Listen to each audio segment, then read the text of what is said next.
Moab rebelled against Israel after the death of Ahab. Ahaziah fell down through the lattice in his upper room that was in Samaria and was sick. So he sent messengers and said to them, "Go, inquire of Baal-zebub, the god of Ekron, whether I will recover of this sickness." But Yahweh's angel said to Eliah the Tishbite, "Arisi, go up to meet the messengers of the king of Samaria, and tell them, is it because there is no God in Israel that you go to inquire of Baal-zebub, the god of Ekron? Now therefore Yahweh says, you will not come down from the bed where you have gone up, but you will surely die." Then Elijah departed. The messengers returned to him, and he said to them, "Why is it that you have returned?" They said to him, "A man came up to meet us and said to us, 'Go, return to the king who sent you, and tell him, Yahweh says, is it because there is no God in Israel that you send to inquire of Baal-zebub, the god of Ekron? Therefore you will not come down from the bed where you have gone up, but you will surely die.'" He said to them, "What kind of man was he who came up to meet you and told you these words?" They answered him, "He was a hairy man and wearing a leather belt around his waist." He said, "It's Elijah the Tishbite." Then the king sent a captain of 50 with his 50 to him. He went up to him, and behold, he was sitting on the top of the hill. He said to him, "Man of God, the king has said, 'Come down.'" Elijah answered to the captain of 50, "If I am a man of God, then let fire come down from the sky and consume you and your 50. Then fire came down from the sky and consumed him and his 50. Again he sent to him another captain of 50 with his 50. He answered him, "Man of God, the king has said, 'Come down quickly.'" Elijah answered them, "If I am a man of God, then let fire come down from the sky and consume you and your 50. Then God's fire came down from the sky and consumed him and his 50. Again he sent the captain of a third 50 with his 50. The third captain of 50 went up and came and fell on his knees before Elijah and begged him and said to him, "Man of God, please let my life and the life of these 50 of your servants be precious in your sight. Behold, fire came down from the sky and consumed the last 2 captains of 50 with their 50s. But now let my life be precious in your sight." Yahweh's angel said to Elijah, "Go down with him, don't be afraid of him." Then he arose and went down with him to the king. He said to him, "Yahweh says, because you have sent messengers to inquire of Baal-zebub, the god of Ekron, is it because there is no God in Israel to inquire of his word? Therefore you will not come down from the bed where you have gone up, but you will surely die." So he died according to Yahweh's word, which Elijah had spoken. Jehoram began to reign in his place in the 2nd year of Jehoram the son of Jehoshaphat, king of Judah, because he had no son.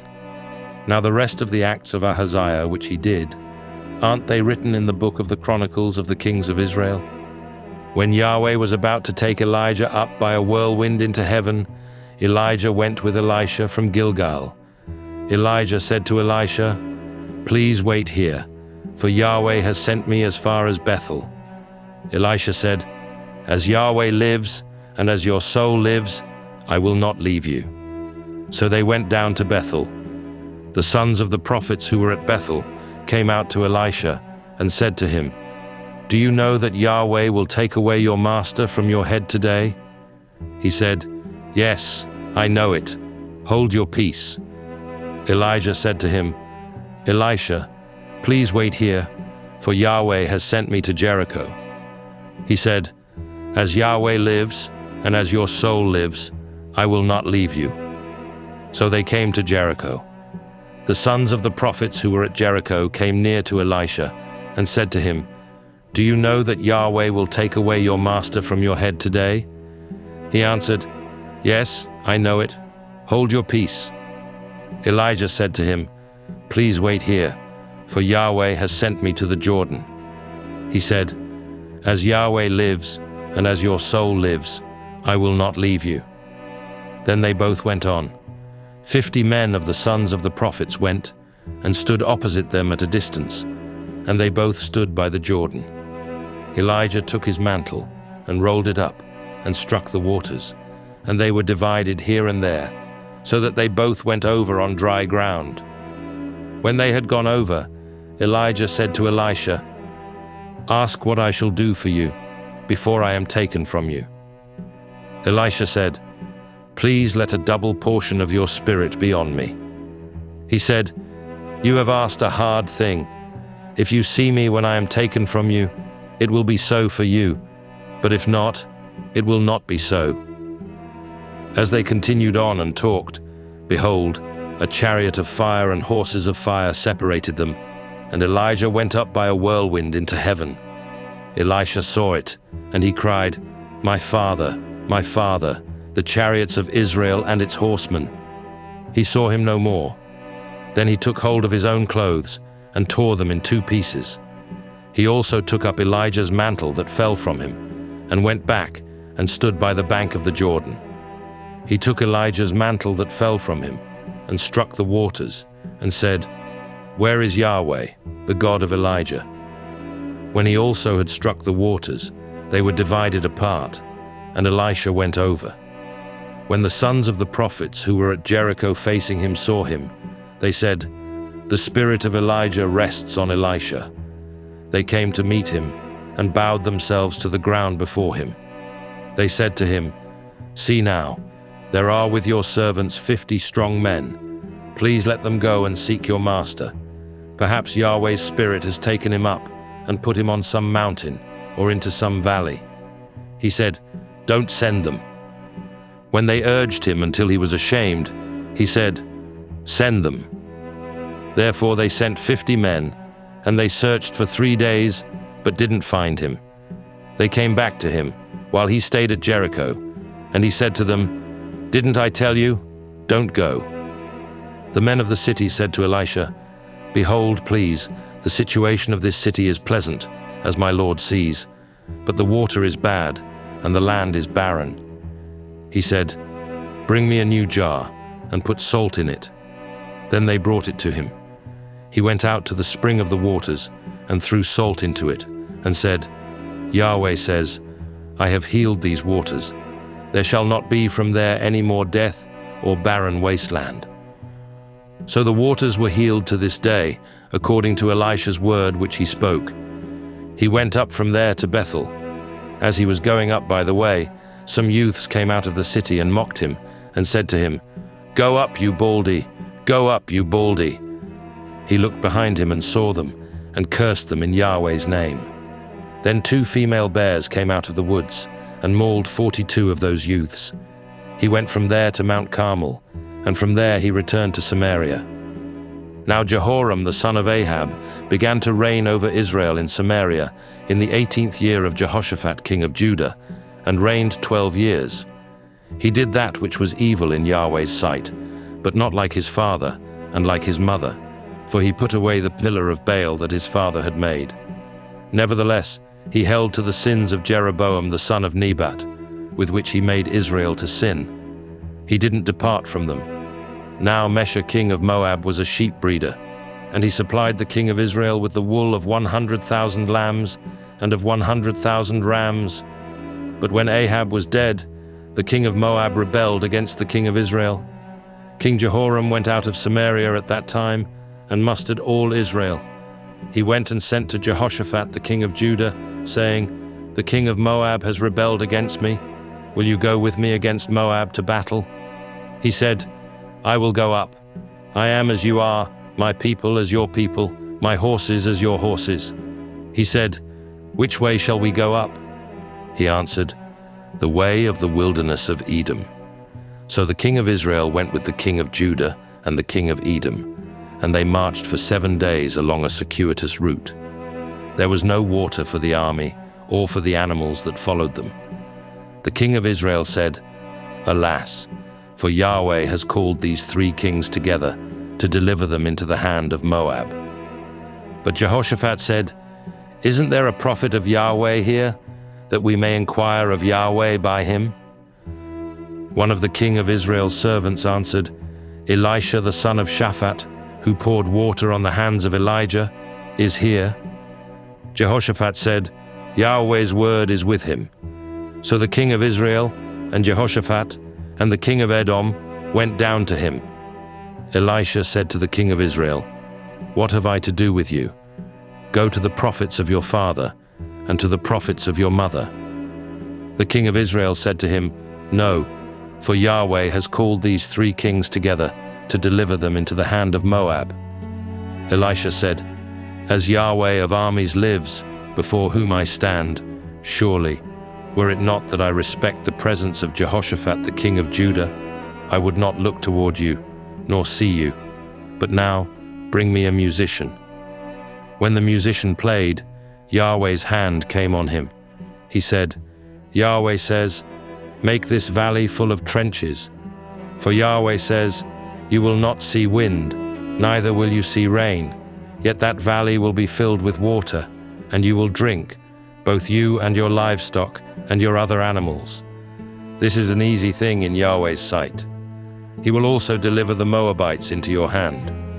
You shall strike every fortified city and every choice city, and shall fell every good tree, and stop all springs of water, and mar every good piece of land with stones. In the morning, about the time of offering the sacrifice, behold, water came by the way of Edom, and the country was filled with water. Now when all the Moabites heard that the kings had come up to fight against them, they gathered themselves together, all who were able to put on armor, young and old, and stood on the border. They rose up early in the morning, and the sun shone on the water, and the Moabites saw the water opposite them, as red as blood. They said, This is blood. The kings are surely destroyed, and they have struck each other. Now therefore, Moab, to the plunder. When they came to the camp of Israel, the Israelites rose up and struck the Moabites, so that they fled before them, and they went forward into the land attacking the Moabites. They beat down the cities, and on every good piece of land each man cast his stone and filled it. They also stopped all the springs of water and cut down all the good trees, until in Kir Hareseth all they left was its stones. However, the men armed with slings went around it and attacked it. When the king of Moab saw that the battle was too severe for him, he took with him 700 men who drew a sword to break through to the king of Edom, but they could not. Then he took his oldest son, who would have reigned in his place, and offered him for a burnt offering on the wall. There was great wrath against Israel, and they departed from him, and returned to their own land. Now a certain woman of the wives of the sons of the prophets cried out to Elisha, saying, Your servant my husband is dead. You know that your servant feared Yahweh. Now the creditor has come to take for himself my 2 children to be slaves. Elisha said to her, What should I do for you? Tell me, what do you have in the house? She said, Your servant has nothing in the house except a pot of oil. Then he said, Go, borrow empty containers from all your neighbors. Don't borrow just a few containers. Go in and shut the door on you and on your sons, and pour oil into all those containers, and set aside those which are full. So she went from him and shut the door on herself and on her sons. They brought the containers to her, and she poured oil. When the containers were full, she said to her son, Bring me another container. He said to her, There isn't another container. Then the oil stopped flowing. Then she came and told the man of God. He said, Go, sell the oil and pay your debt, and you and your sons live on the rest. One day Elisha went to Shunem, where there was a prominent woman, and she persuaded him to eat bread. So it was that as often as he passed by, he turned in there to eat bread. She said to her husband, See now, I perceive that this is a holy man of God who passes by us continually. Please, let's make a little room on the roof. Let's set a bed, a table, a chair, and a lampstand for him there. When he comes to us, he can stay there. One day he came there, and he went to the room and lay there. He said to Gehazi his servant, "Call this Shunammite." When he had called her, she stood before him. He said to him, "Say now to her, 'Behold, you have cared for us with all this care. What is to be done for you? Would you like to be spoken for to the king or to the captain of the army?" She answered, "I dwell among my own people." He said, "What then is to be done for her?" Gehazi answered, "Most certainly she has no son, and her husband is old." He said, "Call her." When he had called her, she stood in the door. He said, "At this season, when the time comes around, you will embrace a son." She said, "No, my lord, you man of God, do not lie to your servant." The woman conceived and bore a son at that season, when the time came around, as Elisha had said to her. When the child was grown, one day he went out to his father to the reapers. He said to his father, "My head, my head." He said to his servant, "Carry him to his mother." When he had taken him and brought him to his mother, he sat on her knees until noon, and then died. She went up and laid him on the man of God's bed, and shut the door on him, and went out. She called to her husband and said, "Please send me one of the servants and one of the donkeys, that I may run to the man of God and come again." He said, "Why would you want go to him today? It is not a new moon or a Sabbath." She said, "It's all right." Then she saddled a donkey and said to her servant, "Drive and go forward. Don't slow down for me unless I ask you to." So she went and came to the man of God to Mount Carmel. When the man of God saw her afar off, he said to Gehazi his servant, "Behold, there is the Shunammite. Please run now to meet her and ask her, 'Is it well with you? Is it well with your husband? Is it well with your child?'" She answered, "It is well." When she came to the man of God to the hill, she caught hold of his feet. Gehazi came near to thrust her away, but the man of God said, "Leave her alone, for her soul is troubled within her, and Yahweh has hidden it from me and has not told me." Then she said, "Did I ask you for a son, my lord? Didn't I say, 'Do not deceive me'?" Then he said to Gehazi, "Tuck your cloak into your belt, take my staff in your hand, and go your way. If you meet any man, don't greet him, and if anyone greets you, don't answer him again. Then lay my staff on the child's face." The child's mother said, "As Yahweh lives, and as your soul lives, I will not leave you." So he arose and followed her. Gehazi went ahead of them and laid the staff on the child's face, but there was no voice and no hearing. Therefore he returned to meet him and told him, "The child has not awakened." When Elisha had come into the house, behold, the child was dead and lying on his bed. He went in therefore and shut the door on them both and prayed to Yahweh. He went up and lay on the child and put his mouth on his mouth and his eyes on his eyes and his hands on his hands. He stretched himself on him, and the child's flesh grew warm. Then he returned and walked in the house once back and forth, and went up and stretched himself out on him. Then the child sneezed 7 times, and the child opened his eyes. He called Gehazi and said, "Call this Shunammite." So he called her. When she had come in to him, he said, "Take up your son." Then she went in, fell at his feet, and bowed herself to the ground. Then she picked up her son and went out. Elisha came again to Gilgal. There was a famine in the land, and the sons of the prophets were sitting before him. And he said to his servant, "Get the large pot and boil stew for the sons of the prophets." One went out into the field to gather herbs, and found a wild vine, and gathered a lap full of wild gourds from it, and came and cut them up into the pot of stew, for they didn't recognize them. So they poured out for the men to eat. As they were eating some of the stew, they cried out and said, "Man of God, there is death in the pot," and they could not eat it. But he said, "Then bring meal." He threw it into the pot, and he said, Serve it to the people, that they may eat." And there was nothing harmful in the pot. A man from Baal Shalishah came and brought the man of God some bread of the first fruits, 20 loaves of barley and fresh ears of grain in his sack. He said, "Give to the people, that they may eat." His servant said, "What, should I set this before 100 men?" But he said, "Give the people, that they may eat. For Yahweh says, they will eat, and will have some left over." So he set it before them, and they ate, and had some left over, according to Yahweh's word. Now Naaman, captain of the army of the king of Syria, was a great man with his master, and honorable, because by him Yahweh had given victory to Syria. He was also a mighty man of valor, but he was a leper. The Syrians had gone out in bands, and had brought away captive out of the land of Israel a little maiden, and she waited on Naaman's wife.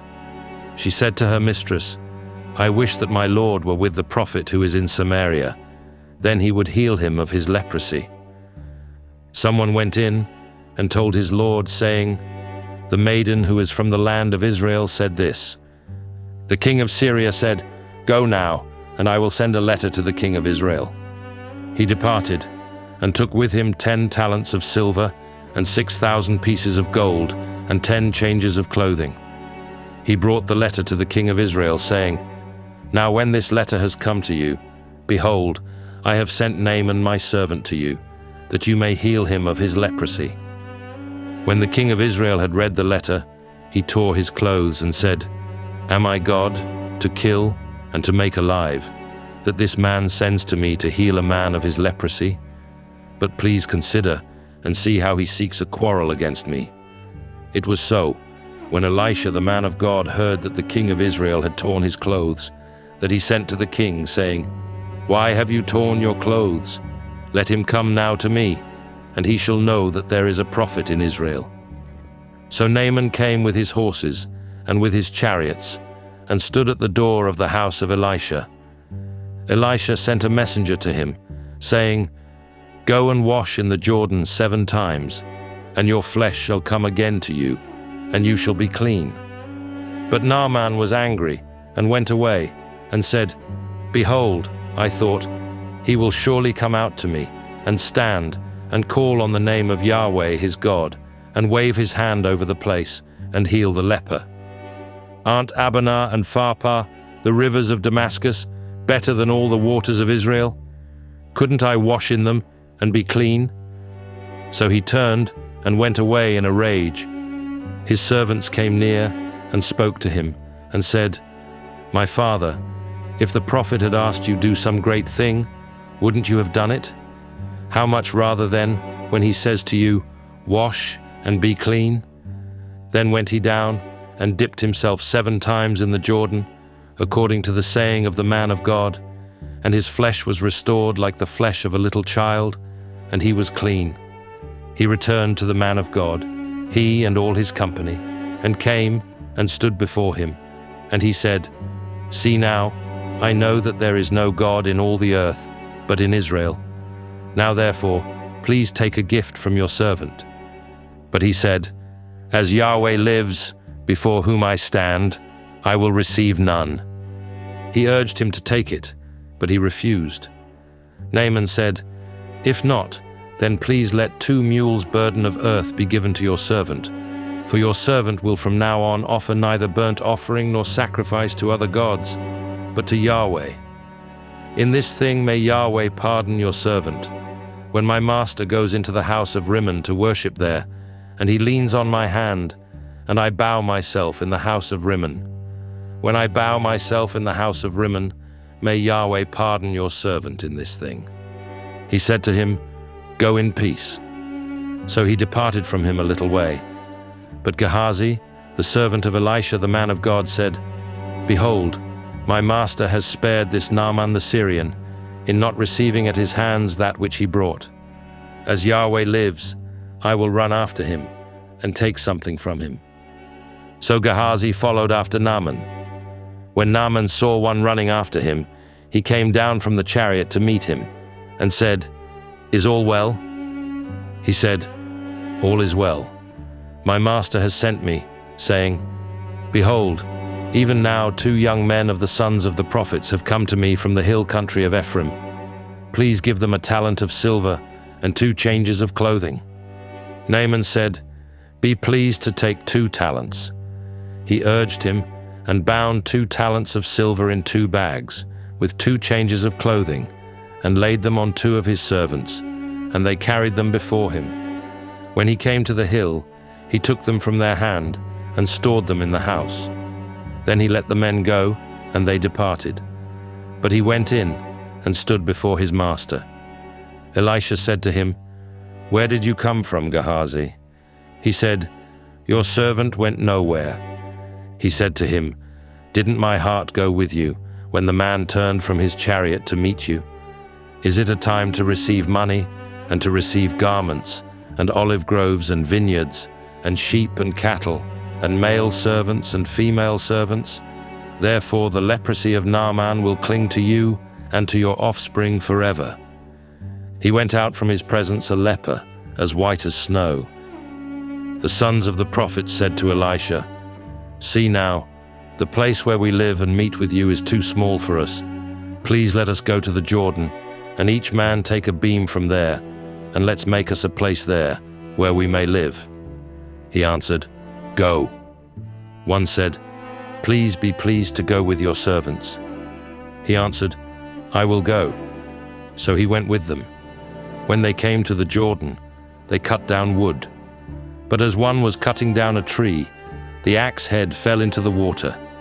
Then he cried and said, "Alas, my master, for it was borrowed."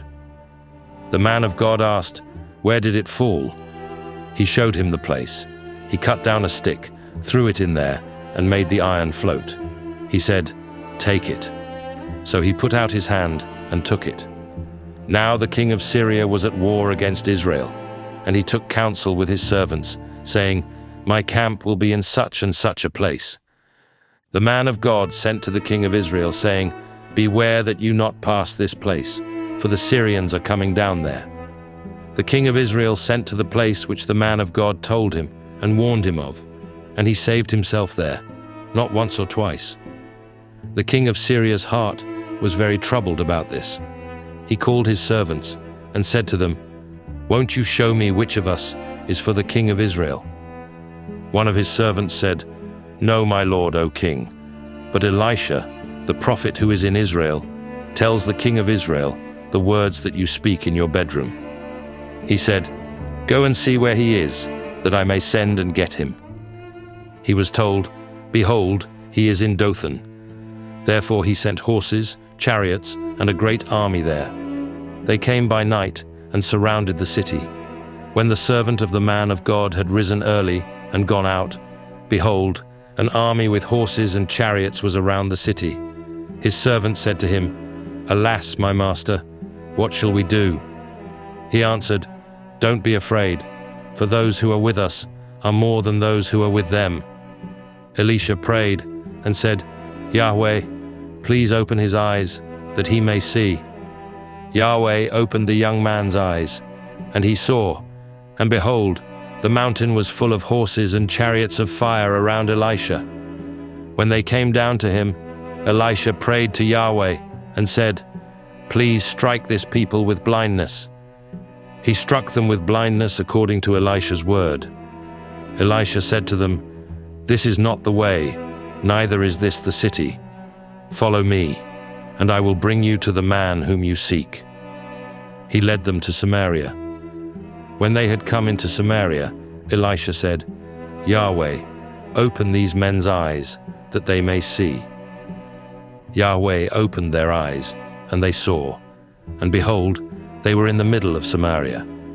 The king of Israel said to Elisha, when he saw them, "My father, shall I strike them? Shall I strike them?"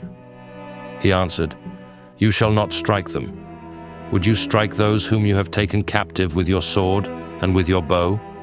Set bread and water before them, that they may eat and drink and go to their master." He prepared a great feast for them. When they had eaten and drunk, he sent them away, and they went to their master. So the bands of Syria stopped raiding the land of Israel. After this, Ben-Hadad, king of Syria, gathered all his army and went up and besieged Samaria. There was a great famine in Samaria. Behold, they besieged it, until a donkey's head was sold for 80 pieces of silver, and the fourth part of a cab of dove's dung for 5 pieces of silver. As the king of Israel was passing by on the wall, a woman cried to him, saying, "Help, my lord, O king." He said, "If Yahweh doesn't help you, where could I get help for you? From of the threshing floor, or from the winepress?" The king said to her, "What is your problem?" She answered, "This woman said to me, 'Give your son, that we may eat him today, and we will eat my son tomorrow.' So we boiled my son and ate him. And I said to her on the next day, 'Give your son, that we may eat him.' And she has hidden her son." When the king heard the words of the woman, he tore his clothes. Now he was passing by on the wall, and the people looked, and behold, he had sackcloth underneath on his body. Then he said, "God do so to me, and more also, if the head of Elisha the son of Shaphat stays on him today." But Elisha was sitting in his house, and the elders were sitting with him. Then the king sent a man from before him.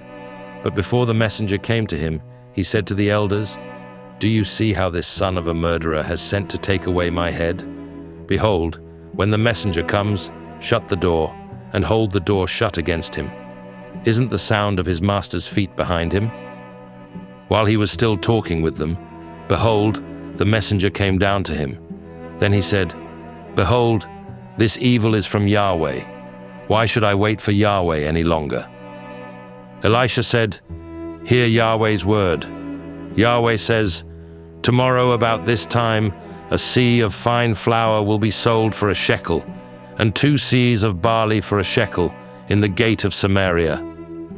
Then the captain on whose hand the king leaned answered the man of God and said, "Behold, if Yahweh made windows in heaven, could this thing be?" He said, "Behold, you will see it with your eyes, but will not eat of it." Now there were 4 leprous men at the entrance of the gate. They said to one another, "Why do we sit here until we die? If we say, 'We will enter into the city,' then the famine is in the city, and we will die there. If we sit still here, we also die. Now therefore come, and let's surrender to the army of the Syrians. If they save us alive, we will live, and if they kill us, we will only die." They rose up in the twilight to go to the camp of the Syrians. When they had come to the outermost part of the camp of the Syrians, behold, no man was there. For the Lord had made the army of the Syrians to hear the sound of chariots and the sound of horses, even the noise of a great army. And they said to one another, "Behold, the king of Israel has hired against us the kings of the Hittites and the kings of the Egyptians to attack us." Therefore they arose and fled in the twilight, and left their tents and their horses and their donkeys, even the camp as it was, and fled for their life. When these lepers came to the outermost part of the camp, they went into one tent and ate and drank, and carried away silver, gold, and clothing, and went and hid it. Then they came back and entered into another tent, and carried things from there also, and went and hid them. Then they said to one another, "We aren't doing right. Today is a day of good news, and we keep silent. If we wait until the morning light, punishment will overtake us. Now therefore come, let's go and tell the king's household." So they came and called to the city gatekeepers, and they told them, "We came to the camp of the Syrians, and behold, there was no man there, not even a man's voice, but the horses tied, and the donkeys tied, and the tents as they were." He called the gatekeepers, and they told it to the king's household within. The king arose in the night and said to his servants, "I will now show you what the Syrians have done to us. They know that we are hungry. Therefore they have gone out of the camp to hide themselves in the field, saying, 'When they come out of the city, we shall take them alive and get into the city.'" One of his servants answered, Please let some people take 5 of the horses that remain, which are left in the city. Behold, they are like all the multitude of Israel who are left in it. Behold, they are like all the multitude of Israel who are consumed. Let's send and see." Therefore they took 2 chariots with horses, and the king sent them out to the Syrian army, saying, "Go and see." They went after them to the Jordan, and behold, all the path was full of garments and equipment which the Syrians had cast away in their haste. The messengers returned and told the king. The people went out and plundered the camp of the Syrians. So a sea of fine flour was sold for a shekel, and 2 measures of barley for a shekel, according to Yahweh's word. The king appointed the captain on whose hand he leaned to be in charge of the gate, and the people trampled over him in the gate, and he died as the man of God had said, who spoke when the king came down to him. It happened as the man of God had spoken to the king, saying, 2 seahs of barley for a shekel, and a seah of fine flour for a shekel, shall be tomorrow about this time in the gate of Samaria. And that captain answered the man of God, and said, "Now behold, if Yahweh made windows in heaven, might such a thing be?" And he said, "Behold, you will see it with your eyes, but will not eat of it." It happened like that to him, for the people trampled over him in the gate, and he died. Now Elisha had spoken to the woman whose son he had restored to life, saying, "Arise and go, you and your household, and stay for a while wherever you can, for Yahweh has called for a famine. It will also come on the land for 7 years." The woman arose and did according to the man of God's word. She went with her household and lived in the land of the Philistines for 7 years. At the end of 7 years, the woman returned from the land of the Philistines. Then she went out to beg the king for her house and for her land. Now the king was talking with Gehazi, the servant of the man of God, saying, "Please tell me all the great things that Elisha has done." As he was telling the king how he had restored to life him who was dead, behold, the woman, whose son he had restored to life, begged the king for her house and for her land. Gehazi said, "My lord, O king, this is the woman, and this is her son, whom Elisha restored to life." When the king asked the woman, she told him. So the king appointed to her a certain officer, saying, "Restore all that was hers, and all the fruits of the field, since the day that she left the land, even until now." Elisha came to Damascus, and Ben-Hadad, the king of Syria, was sick. He was told, "The man of God has come here." The king said to Hazael, "Take a present in your hand, and go, meet the man of God, and inquire of Yahweh by him, saying, 'Will I recover from this sickness?'" So Hazael went to meet him, and took a present with him, even of every good thing of Damascus, 40 camels' burden, and came and stood before him, and said, "Your son Ben-Hadad, king of Syria, has sent me to you, saying, 'Will I recover from this sickness?'" Elisha said to him, "Go, tell him, you will surely recover. However, Yahweh has shown me that he will surely die." He settled his gaze steadfastly on him, until he was ashamed. Then the man of God wept. Hazael said, "Why do you weep, my lord?" He answered, "Because I know the evil that you will do to the children of Israel. You will set their strongholds on fire, and you will kill their young men with the sword, and will dash their little ones in pieces and rip up their pregnant women." Hazael said, "But what is your servant, who is but a dog, that he could do this great thing?" Elisha answered, "Yahweh has shown me that you will be king over Syria." Then he departed from Elisha and came to his master, who said to him, "What did Elisha say to you?" He answered, "He told me that you would surely recover." On the next day, he took a thick cloth, dipped it in water, and spread it on his face, so that he died. Then Hazael reigned in his place. In the 5th year of Joram the son of Ahab, king of Israel, Jehoshaphat being king of Judah then, Jehoram the son of Jehoshaphat, king of Judah, began to reign. He was 32 years old when he began to reign. He reigned 8 years in Jerusalem. He walked in the way of the kings of Israel, as did Ahab's house, for he married Ahab's daughter. He did that which was evil in Yahweh's sight. However, Yahweh would not destroy Judah, for David his servant's sake, as he promised him to give to him a lamp for his children always. In his days, Edom revolted from under the hand of Judah, and made a king over themselves. Then Joram passed over to Zair, and all his chariots with him. And he rose up by night, and struck the Edomites who surrounded him, and the captains of the chariots, and the people fled to their tents. So Edom revolted from under the hand of Judah to this day. Then Libnah revolted at the same time. The rest of the acts of Joram, and all that he did, aren't they written in the book of the Chronicles of the kings of Judah? Joram slept with his fathers, and was buried with his fathers in David's city, and Ahaziah his son reigned in his place. In the 12th year of Joram, the son of Ahab king of Israel, Ahaziah the son of Jehoram king of Judah began to reign. Ahaziah was 22 years old when he began to reign, and he reigned 1 year in Jerusalem. His mother's name was Athaliah, the daughter of Omri king of Israel. He walked in the way of Ahab's house, and did that which was evil in Yahweh's sight, as did Ahab's house, for he was the son-in-law of Ahab's house. He went with Joram the son of Ahab to war against Hazael king of Syria at Ramoth-Gilead, and the Syrians wounded Joram. King Joram returned to be healed in Jezreel from the wounds which the Syrians had given him at Ramah, when he fought against Hazael king of Syria. Ahaziah the son of Jehoram king of Judah went down to see Joram the son of Ahab in Jezreel, because he was sick.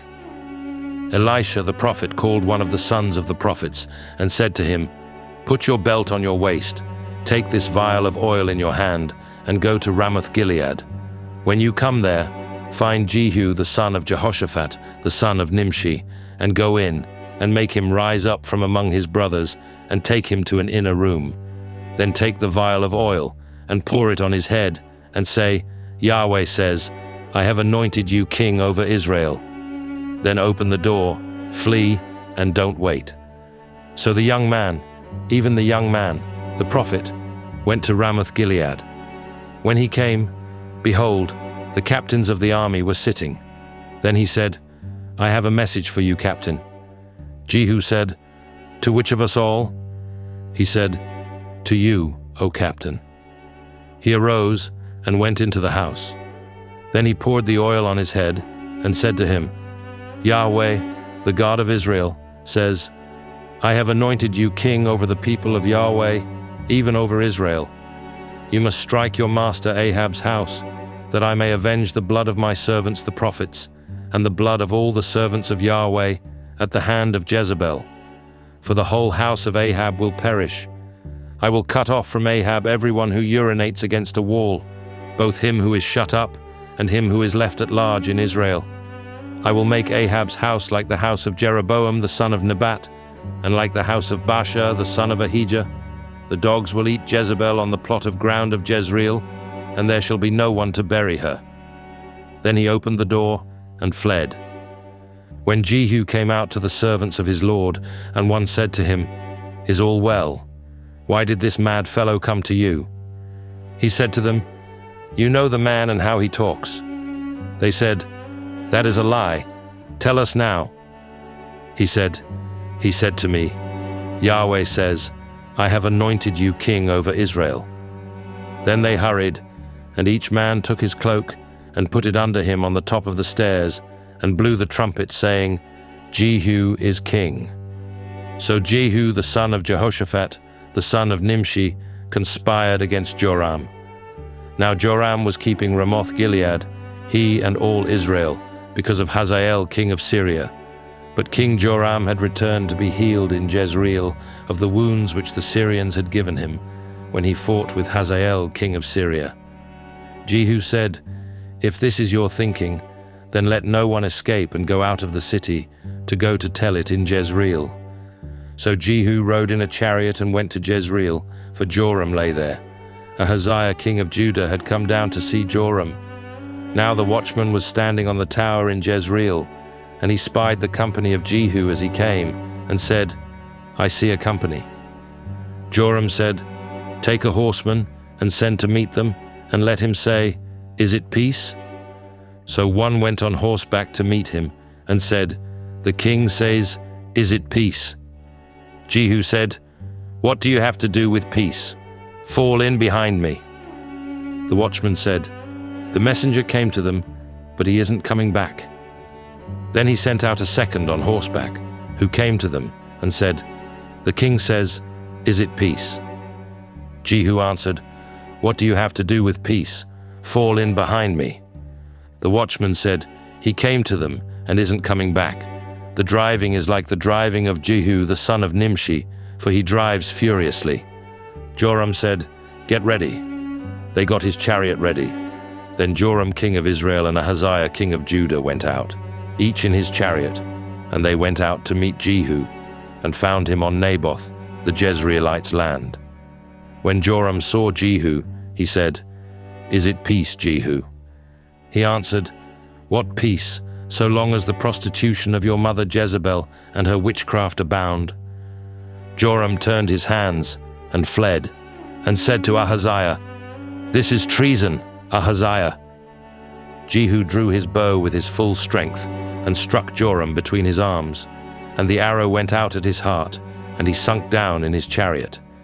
Then Jehu said to Bidkar his captain, Pick him up, and throw him in the plot of the field of Naboth the Jezreelite. For remember how, when you and I rode together after Ahab his father, Yahweh laid this burden on him. Surely I have seen yesterday the blood of Naboth and the blood of his sons, says Yahweh. And I will repay you in this plot of ground, says Yahweh. Now therefore take and cast him onto the plot of ground, according to Yahweh's word. But when Ahaziah the king of Judah saw this, he fled by the way of the garden house. Jehu followed after him, and said, Strike him also in the chariot. They struck him at the ascent of Gur, which is by Ibleam. He fled to Megiddo, and died there. His servants carried him in a chariot to Jerusalem, and buried him in his tomb with his fathers in David's city. In the 11th year of Joram the son of Ahab, Ahaziah began to reign over Judah. When Jehu had come to Jezreel, Jezebel heard of it, and she painted her eyes, and adorned her head, and looked out at the window. As Jehu entered in at the gate, she said, Do you come in peace, Zimri, you murderer of your master? He lifted up his face to the window and said, Who is on my side? Who? 2 or 3 eunuchs looked out at him. He said, Throw her down. So they threw her down, and some of her blood was sprinkled on the wall and on the horses. Then he trampled her underfoot. When he had come in, he ate and drank. Then he said, See now to this cursed woman, and bury her, for she is a king's daughter. They went to bury her, but they found no more of her than the skull, the feet, and the palms of her hands. Therefore they came back and told him. He said, This is Yahweh's word, which he spoke by his servant Elijah the Tishbite, saying, The dogs will eat the flesh of Jezebel on the plot of Jezreel, and the body of Jezebel will be as dung on the face of the field on Jezreel's land, so that they won't say, This is Jezebel. Now Ahab had 70 sons in Samaria.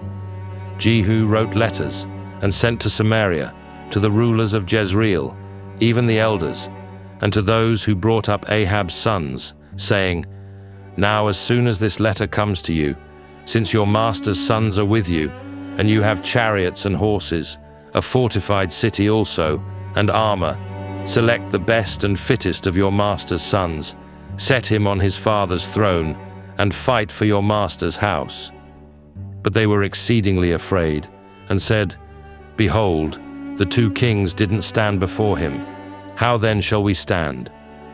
He who was over the household, and he who was over the city, the elders also, and those who raised the children, sent to Jehu, saying, We are your servants, and will do all that you ask us. We will not make any man king. You do that which is good in your eyes. Then he wrote a letter the second time to them, saying, If you are on my side, and if you will listen to my voice, take the heads of the men who are your master's sons, and come to me to Jezreel by tomorrow this time." Now the king's sons, being 70 persons, were with the great men of the city, who brought them up. When the letter came to them, they took the king's sons and killed them, even 70 people, and put their heads in baskets, and sent them to him to Jezreel. A messenger came and told him, "They have brought the heads of the king's sons." He said, "Lay them in 2 heaps at the entrance of the gate until the morning." In the morning he went out and stood and said to all the people, "You are righteous. Behold, I conspired against my master and killed him.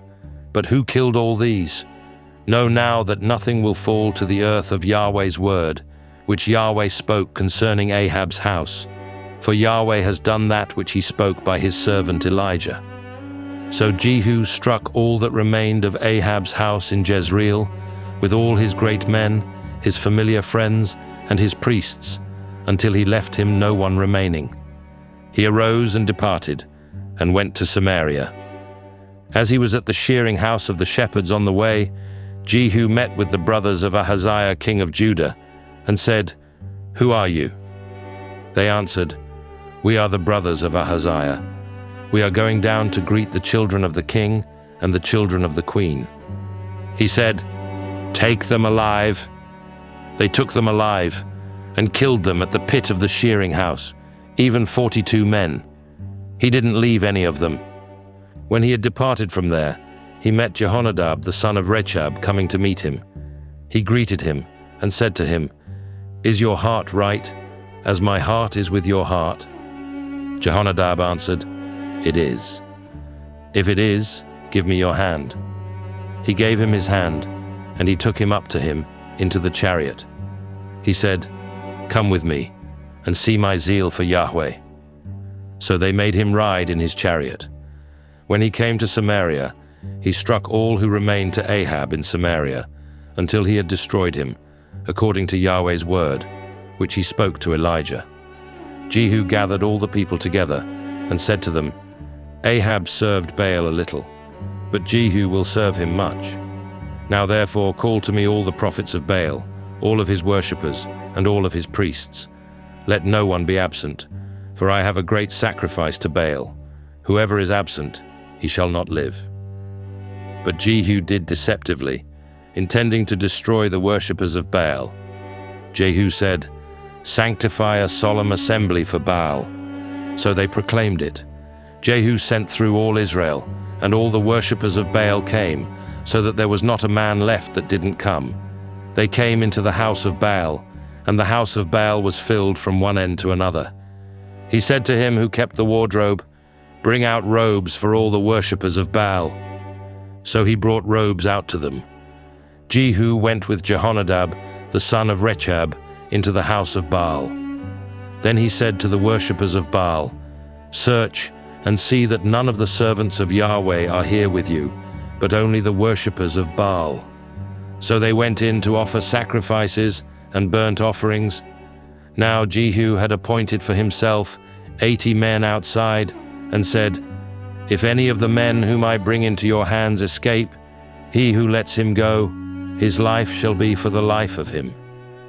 As soon as he had finished offering the burnt offering, Jehu said to the guard and to the captains, "Go in and kill them, let no one escape." So they struck them with the edge of the sword. The guard and the captains threw the bodies out, and went to the inner shrine of the house of Baal. They brought out the pillars that were in the house of Baal, and burned them.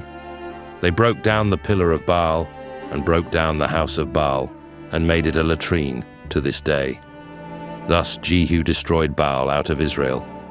However, Jehu didn't depart from the sins of Jeroboam the son of Nebat, with which he made Israel to sin, the golden calves that were in Bethel and that were in Dan. Yahweh said to Jehu, "Because you have done well in executing that which is right in my eyes, and have done to Ahab's house according to all that was in my heart, your descendants shall sit on the throne of Israel to the 4th generation." But Jehu took no heed to walk in the law of Yahweh, the God of Israel, with all his heart. He didn't depart from the sins of Jeroboam, with which he made Israel to sin. In those days, Yahweh began to cut away parts of Israel, and Hazael struck them in all the borders of Israel, from the Jordan eastward, all the land of Gilead, the Gadites, and the Reubenites, and the Manassites, from Aroer, which is by the valley of the Arnon, even Gilead and Bashan. Now the rest of the acts of Jehu, and all that he did, and all his might, aren't they written in the book of the Chronicles of the kings of Israel?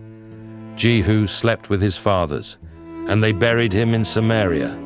Jehoahaz his son reigned in his place. The time that Jehu reigned over Israel in Samaria was 28 years. Now when Athaliah, the mother of Ahaziah, saw that her son was dead, she arose and destroyed all the royal offspring. But Jehosheba, the daughter of King Joram, sister of Ahaziah, took Joash the son of Ahaziah, and stole him away from among the king's sons who were slain, even him and his nurse, and put them in the bedroom. And they hid him from Athaliah, so that he was not slain. He was with her hidden in Yahweh's house 6 years, while Athaliah reigned over the land. In the 7th year, Jehoiada sent and fetched the captains over hundreds of the Carites and of the guard, and brought them to him into Yahweh's house. And he made a covenant with them, and made a covenant with them in Yahweh's house, and showed them the king's son. He commanded them, saying, "This is what you must do. 1/3 of you who come in on the Sabbath shall be keepers of the watch of the king's house. 1/3 of you shall be at the gate Sur, and 1/3 of you at the gate behind the guard. So you shall keep the watch of the house, and be a barrier. The 2 companies of you, even all who go out on the Sabbath, shall keep the watch of Yahweh's house around the king. You shall surround the king, every man with his weapons in his hand, and he who comes within the ranks, let him be slain. Be with the king when he goes out, and when he comes in." The captains over hundreds did, according to all that Jehoiada the priest commanded, and they each took his men, those who were to come in on the Sabbath, with those who were to go out on the Sabbath, and came to Jehoiada the priest. The priest delivered to the captains over hundreds the spears and shields that had been King David's, which were in Yahweh's house. The guard stood, every man with his weapons in his hand, from the right side of the house to the left side of the house, along by the altar and the house around the king. Then he brought out the king's son, and put the crown on him, and gave him the covenant, and they made him king, and anointed him, and they clapped their hands and said, "Long live the king." When Athaliah heard the noise of the guard and of the people, she came to the people into Yahweh's house, and she looked, and behold, the king stood by the pillar, as the tradition was, with the captains and the trumpets by the king. And all the people of the land rejoiced and blew trumpets. Then Athaliah tore her clothes and cried, "Treason! Treason!" Jehoiada the priest commanded the captains of hundreds who were set over the army, and said to them, "Bring her out between the ranks. Kill anyone who follows her with the sword." For the priest said, "Don't let her be slain in Yahweh's house." So they made way for her, and she went by the way of the horse's entry to the king's house, and she was slain there. Jehoiada made a covenant between Yahweh and the king and the people, that they should be Yahweh's people, also between the king and the people. All the people of the land went to the house of Baal and broke it down. They broke his altars and his images in pieces thoroughly, and killed Matan the priest of Baal before the altars. The priest appointed officers over Yahweh's house. He took the captains over hundreds, and the Carites, and the guard, and all the people of the land. And they brought down the king from Yahweh's house, and came by the way of the gate of the guard to the king's house. He sat on the throne of the kings. So all the people of the land rejoiced, and the city was quiet. They had slain Athaliah with the sword at the king's house. Jehoash was 7 years old when he began to reign. Jehoash began to reign in the 7th year of Jehu, and he reigned 40 years in Jerusalem. His mother's name was Zibiah of Beersheba. Jehoash did that which was right in Yahweh's eyes all his days in which Jehoiada the priest instructed him. However, the high places were not taken away. The people still sacrificed and burned incense in the high places. Jehoash said to the priests, "All the money of the holy things that is brought into Yahweh's house, in current money, the money of the people for whom each man is evaluated, Exodus, and all the money that it comes into any man's heart to bring into Yahweh's house, let the priests take it to them, each man from his donor, and they shall repair the damage to the house, wherever any damage is found." But it was so, that in the 23rd year of King Jehoash, the priests had not repaired the damage to the house. Then King Jehoash called for Jehoiada the priest, and for the other priests, and said to them, "Why don't you repair the damage to the house? Now therefore take no more money from your treasurers, but deliver it for repair of the damage to the house." The priests consented that they should take no more money from the people, and not repair the damage to the house. But Jehoiada the priest took a chest, and bored a hole in its lid, and set it beside the altar, on the right side as one comes into Yahweh's house. And the priests who kept the threshold put all the money that was brought into Yahweh's house into it. When they saw that there was much money in the chest, the king's scribe and the high priest came up, and they put it in bags, and counted the money that was found in Yahweh's house. They gave the money that was weighed out into the hands of those who did the work, who had the oversight of Yahweh's house, and they paid it out to the carpenters and the builders, who worked on Yahweh's house, and to the masons and the stone cutters, and for buying timber and cut stone to repair the damage to Yahweh's house, and for all that was laid out for the house to repair it. But there were not made for Yahweh's house cups of silver, snuffers, basins, trumpets, any vessels of gold or vessels of silver, of the money that was brought into Yahweh's house, for they gave that to those who did the work, and repaired Yahweh's house with it. Moreover, they didn't demand an accounting from the men into whose hand they delivered the money to give to those who did the work, for they dealt faithfully. The money for the trespass offerings and the money for the sin offerings was not brought into Yahweh's house, it was the priests. Then Hazael king of Syria went up and fought against Gath and took it, and Hazael set his face to go up to Jerusalem. Jehoash king of Judah took all the holy things that Jehoshaphat and Jehoram and Ahaziah, his fathers, kings of Judah, had dedicated, and his own holy things, and all the gold that was found in the treasures of Yahweh's house and of the king's house, and sent it to Hazael king of Syria, and he went away from Jerusalem. Now the rest of the acts of Joash, and all that he did, aren't they written in the book of the Chronicles of the kings of Judah? His servants arose and made a conspiracy, and struck Joash at the house of Millo, on the way that goes down to Silla. For Jozachar the son of Shimeath, and Jehozabad the son of Shomer, his servants, struck him, and he died. And they buried him with his fathers in David's city, and Amaziah his son reigned in his place. In the 23rd year of Joash the son of Ahaziah, king of Judah, Jehoahaz the son of Jehu began to reign over Israel in Samaria for 17 years. He did that which was evil in Yahweh's sight, and followed the sins of Jeroboam the son of Nebat, with which he made Israel to sin. He didn't depart from it. Yahweh's anger burned against Israel, and he delivered them into the hand of Hazael king of Syria, and into the hand of Ben-Hadad the son of Hazael continually.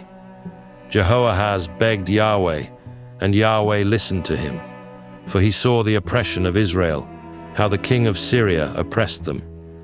Yahweh gave Israel a savior, so that they went out from under the hand of the Syrians, and the children of Israel lived in their tents as before.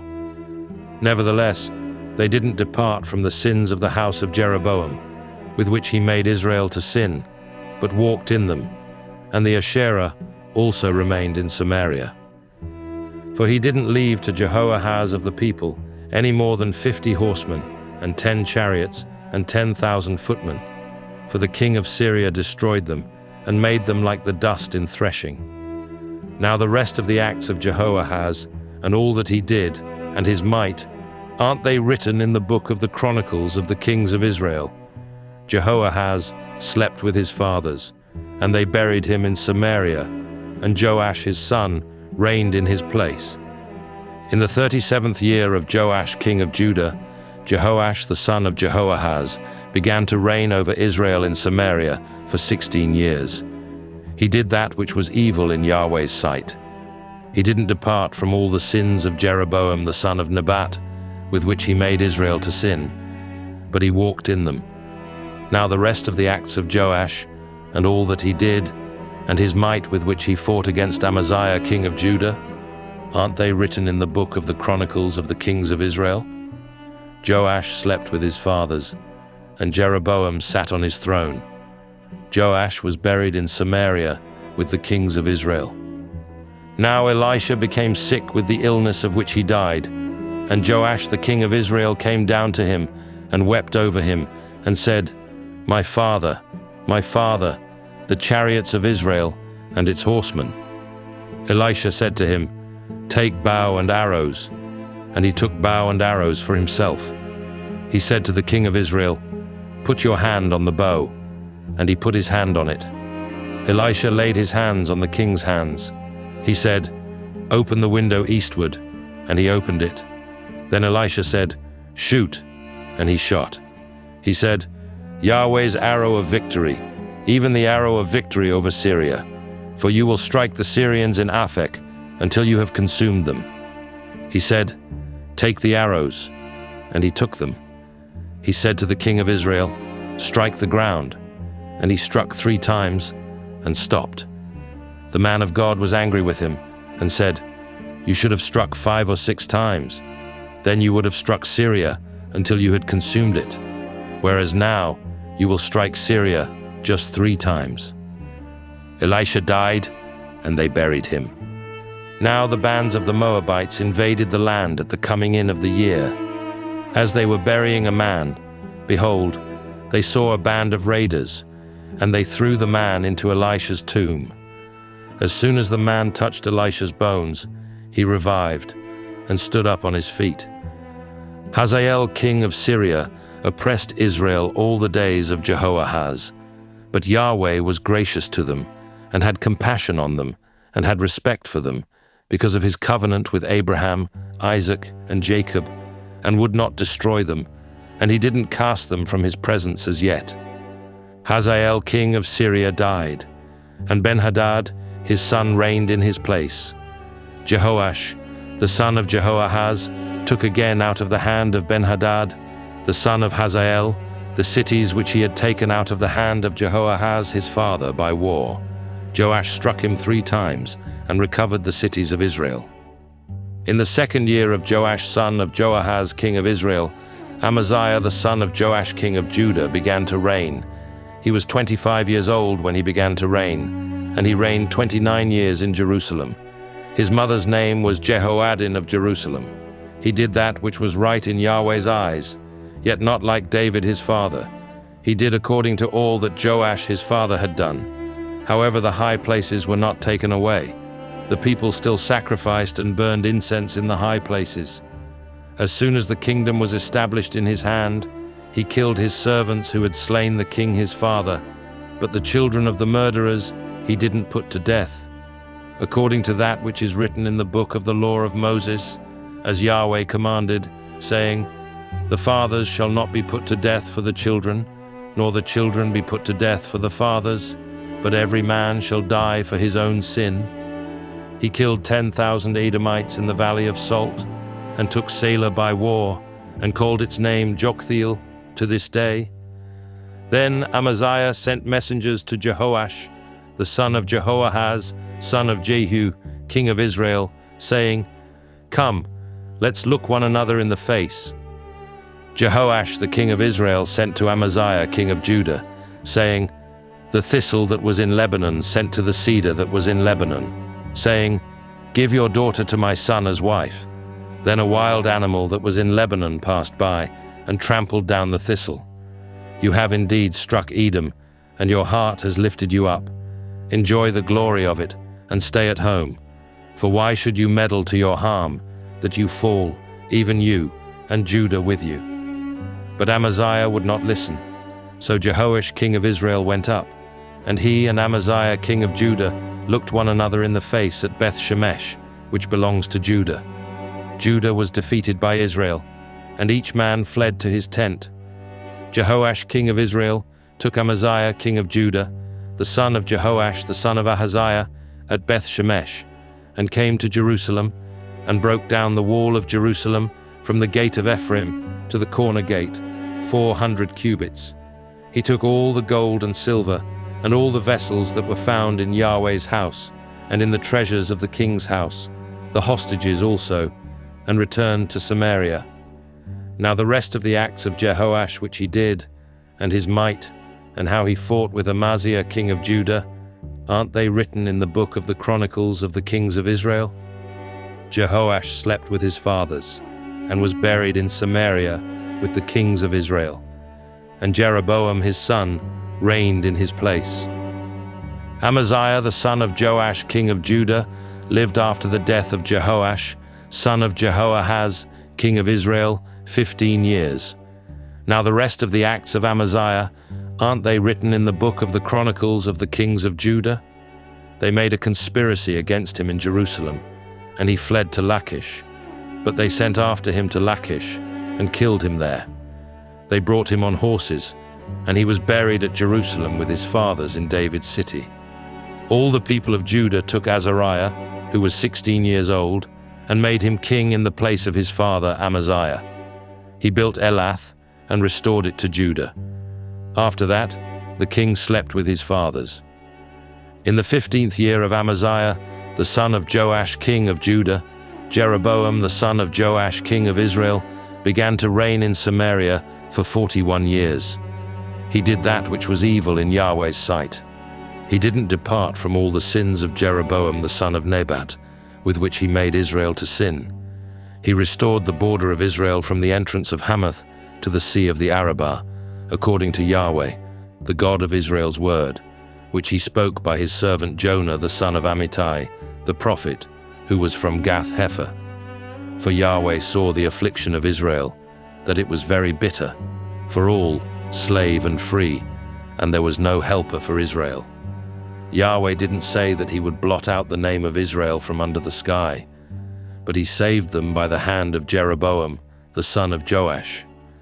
Now the rest of the acts of Jeroboam, and all that he did, and his might, how he fought, and how he recovered Damascus and Hamath, which had belonged to Judah, for Israel, aren't they written in the book of the Chronicles of the kings of Israel?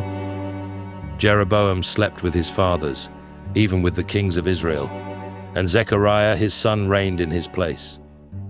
In the 27th year of Jeroboam king of Israel, Azariah son of Amaziah king of Judah began to reign. He was 16 years old when he began to reign, and he reigned 52 years in Jerusalem. His mother's name was Jechaliah of Jerusalem. He did that which was right in Yahweh's eyes, according to all that his father Amaziah had done.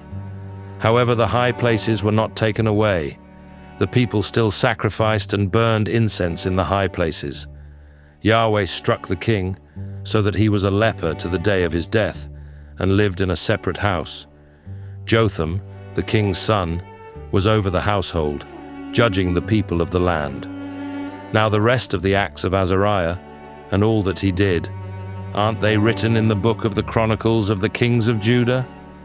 Azariah slept with his fathers, and they buried him with his fathers in David's city, and Jotham his son reigned in his place. In the 38th year of Azariah king of Judah, Zechariah the son of Jeroboam reigned over Israel in Samaria 6 months. He did that which was evil in Yahweh's sight, as his fathers had done. He didn't depart from the sins of Jeroboam the son of Nebat, with which he made Israel to sin. Shallum the son of Jabesh conspired against him, and struck him before the people, and killed him, and reigned in his place. Now the rest of the acts of Zechariah, behold, they are written in the book of the Chronicles of the kings of Israel. This was Yahweh's word, which he spoke to Jehu, saying, Your sons to the 4th generation shall sit on the throne of Israel. So it came to pass.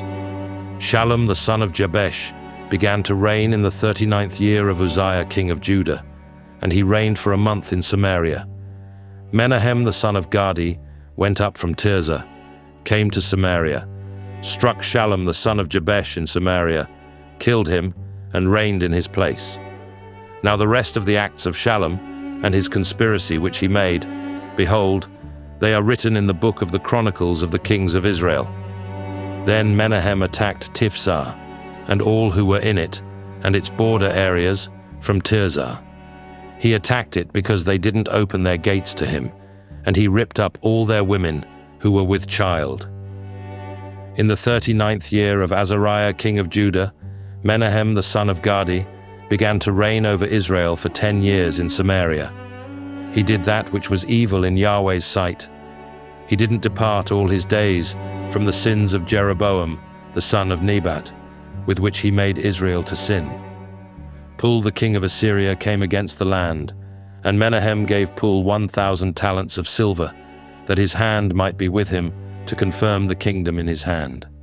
Menahem exacted the money from Israel, even from all the mighty men of wealth, from each man 50 shekels of silver, to give to the king of Assyria. So the king of Assyria turned back and didn't stay there in the land. Now the rest of the acts of Menahem, and all that he did, aren't they written in the book of the Chronicles of the kings of Israel?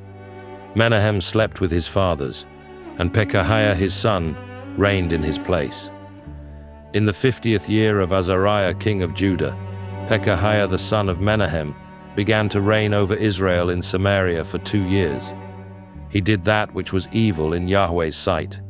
He didn't depart from the sins of Jeroboam the son of Nebat, with which he made Israel to sin. Pekah the son of Remaliah, his captain, conspired against him and attacked him in Samaria, in the fortress of the king's house, with Argob and Arieh, and with him were 50 men of the Gileadites. He killed him and reigned in his place. Now the rest of the acts of Pekahiah, and all that he did, behold, they are written in the book of the Chronicles of the kings of Israel. In the 52nd year of Azariah king of Judah, Pekah the son of Remaliah began to reign over Israel in Samaria for 20 years. He did that which was evil in Yahweh's sight. He didn't depart from the sins of Jeroboam the son of Nebat, with which he made Israel to sin. In the days of Pekah king of Israel, Tiglath-Pileser king of Assyria came and took Ijon, Abel-Beth-Maachah, Janoah, Kadesh, Hazor, Gilead, and Galilee, all the land of Naphtali, and he carried them captive to Assyria. Hoshea the son of Elah made a conspiracy against Pekah, the son of Remaliah, attacked him, killed him, and reigned in his place, in the 20th year of Jotham the son of Uzziah. Now the rest of the acts of Pekah, and all that he did, behold, they are written in the book of the Chronicles of the kings of Israel. In the 2nd year of Pekah, the son of Remaliah king of Israel, Jotham the son of Uzziah king of Judah began to reign. He was 25 years old when he began to reign, and he reigned 16 years in Jerusalem. His mother's name was Jerusha, the daughter of Zadok. He did that which was right in Yahweh's eyes. He did according to all that his father Uzziah had done. However, the high places were not taken away. The people still sacrificed and burned incense in the high places. He built the upper gate of Yahweh's house. Now the rest of the acts of Jotham, and all that he did, aren't they written in the book of the Chronicles of the kings of Judah? In those days, Yahweh began to send Rezin the king of Syria and Pekah, the son of Remaliah, against Judah.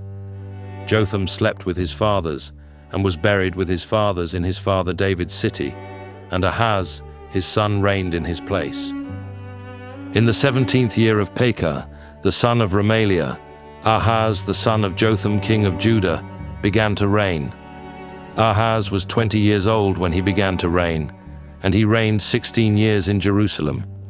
He didn't do that which was right in Yahweh his God's eyes, like David his father. But he walked in the way of the kings of Israel, yes, and made his son to pass through the fire, according to the abominations of the nations, whom Yahweh cast out from before the children of Israel. He sacrificed and burned incense in the high places, on the hills, and under every green tree. Then Rezin king of Syria and Pekah son of Remaliah king of Israel came up to Jerusalem to wage war. They besieged Ahaz, but could not overcome him. At that time, Rezin king of Syria recovered Elath to Syria, and drove the Jews from Elath. And the Syrians came to Elath, and lived there to this day. So Ahaz sent messengers to Tiglath-Pileser, king of Assyria, saying, I am your servant and your son. Come up and save me out of the hand of the king of Syria, and out of the hand of the king of Israel, who rise up against me. Ahaz took the silver and gold that was found in Yahweh's house, and in the treasures of the king's house, and sent it for a present to the king of Assyria. The king of Assyria listened to him, and the king of Assyria went up against Damascus, and took it, and carried its people captive to Kir, and killed Rezin. King Ahaz went to Damascus to meet Tiglath-Pileser, king of Assyria, and saw the altar that was at Damascus. And King Ahaz sent to Urijah, the priest, a drawing of the altar, and plans to build it. Urijah the priest built an altar, according to all that King Ahaz had sent from Damascus. So Urijah the priest made it for the coming of King Ahaz from Damascus. When the king had come from Damascus, the king saw the altar, and the king came near to the altar and offered on it. He burned his burnt offering and his meal offering, poured his drink offering, and sprinkled the blood of his peace offerings on the altar. The bronze altar, which was before Yahweh, he brought from the front of the house, from between his altar and Yahweh's house, and put it on the north side of his altar. King Ahaz commanded Urijah the priest, saying, On the great altar burn the morning burnt offering, the evening meal offering, the king's burnt offering, his meal offering, with the burnt offering of all the people of the land, their meal offering, and their drink offerings, and sprinkle on it all the blood of the burnt offering, and all the blood of the sacrifice. But the bronze altar will be for me to inquire by. Urijah the priest did so, according to all that King Ahaz commanded. King Ahaz cut off the panels of the bases, and removed the basin from off them, and took down the sea from off the bronze oxen that were under it, and put it on a pavement of stone. He removed the covered way for the Sabbath that they had built in the house, and the king's entry outside to Yahweh's house, because of the king of Assyria. Now the rest of the acts of Ahaz which he did, aren't they written in the book of the Chronicles of the kings of Judah? Ahaz slept with his fathers, and was buried with his fathers in David's city, and Hezekiah his son reigned in his place. In the 12th year of Ahaz king of Judah, Hoshea the son of Elah began to reign in Samaria over Israel for 9 years. He did that which was evil in Yahweh's sight, yet not as the kings of Israel who were before him. Shalmaneser king of Assyria came up against him, and Hoshea became his servant, and brought him tribute.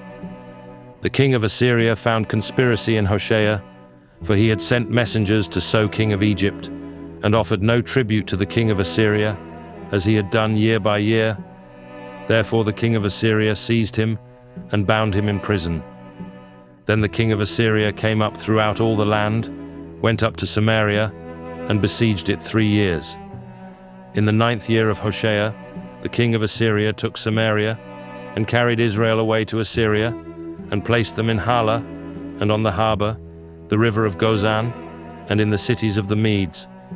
It was so because the children of Israel had sinned against Yahweh their God, who brought them up out of the land of Egypt, from under the hand of Pharaoh king of Egypt, and had feared other gods, and walked in the statutes of the nations whom Yahweh cast out from before the children of Israel, and of the kings of Israel, which they made. The children of Israel secretly did things that were not right against Yahweh their God, and they built high places for themselves in all their cities, from the tower of the watchman to the fortified city. And they set up for themselves pillars and Asherah poles on every high hill and under every green tree.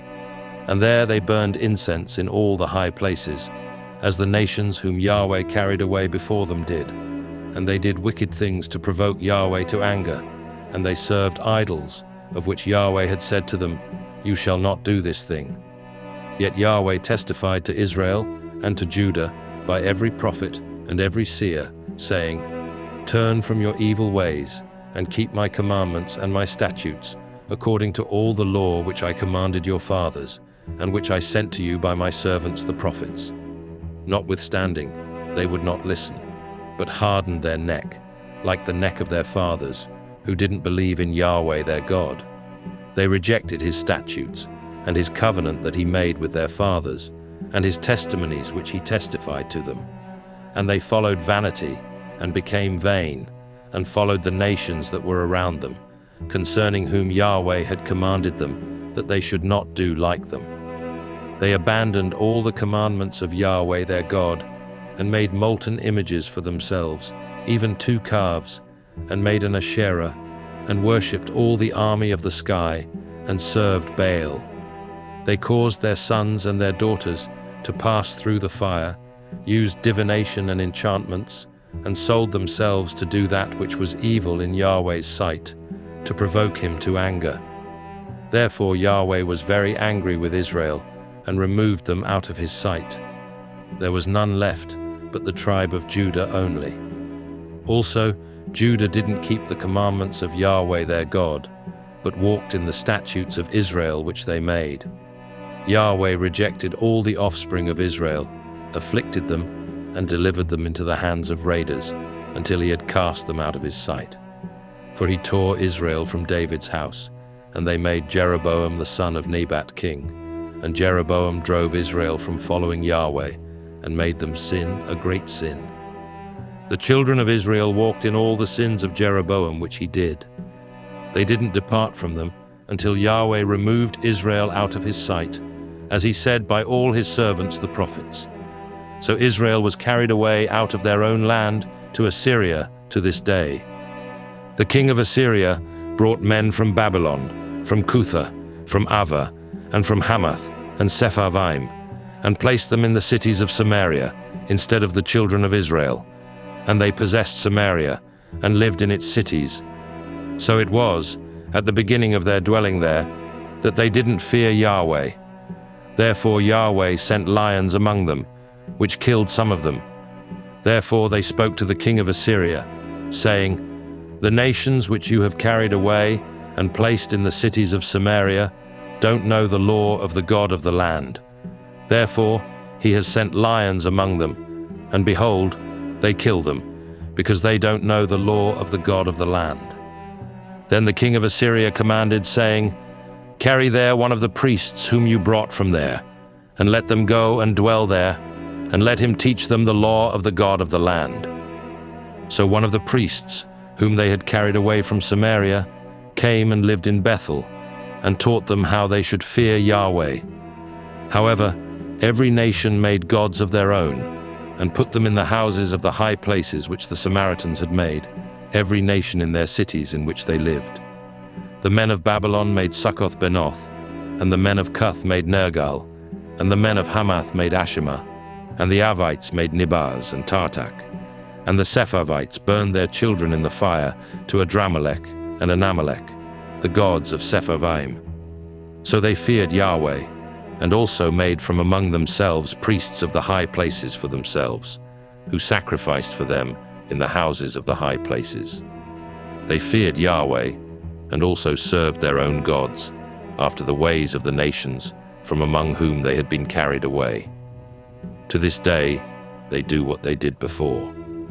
They don't fear Yahweh, and they do not follow the statutes, or the ordinances, or the law, or the commandment which Yahweh commanded the children of Jacob, whom he named Israel, with whom Yahweh had made a covenant, and commanded them, saying, You shall not fear other gods, nor bow yourselves to them, nor serve them, nor sacrifice to them.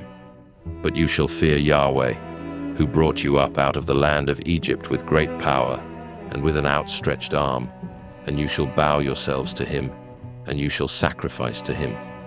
The statutes and the ordinances, and the law and the commandment which he wrote for you, you shall observe to do forevermore. You shall not fear other gods. You shall not forget the covenant that I have made with you. You shall not fear other gods, but you shall fear Yahweh your God, and he will deliver you out of the hand of all your enemies. However, they didn't listen, but they did what they did before. So these nations feared Yahweh, and also served their engraved images.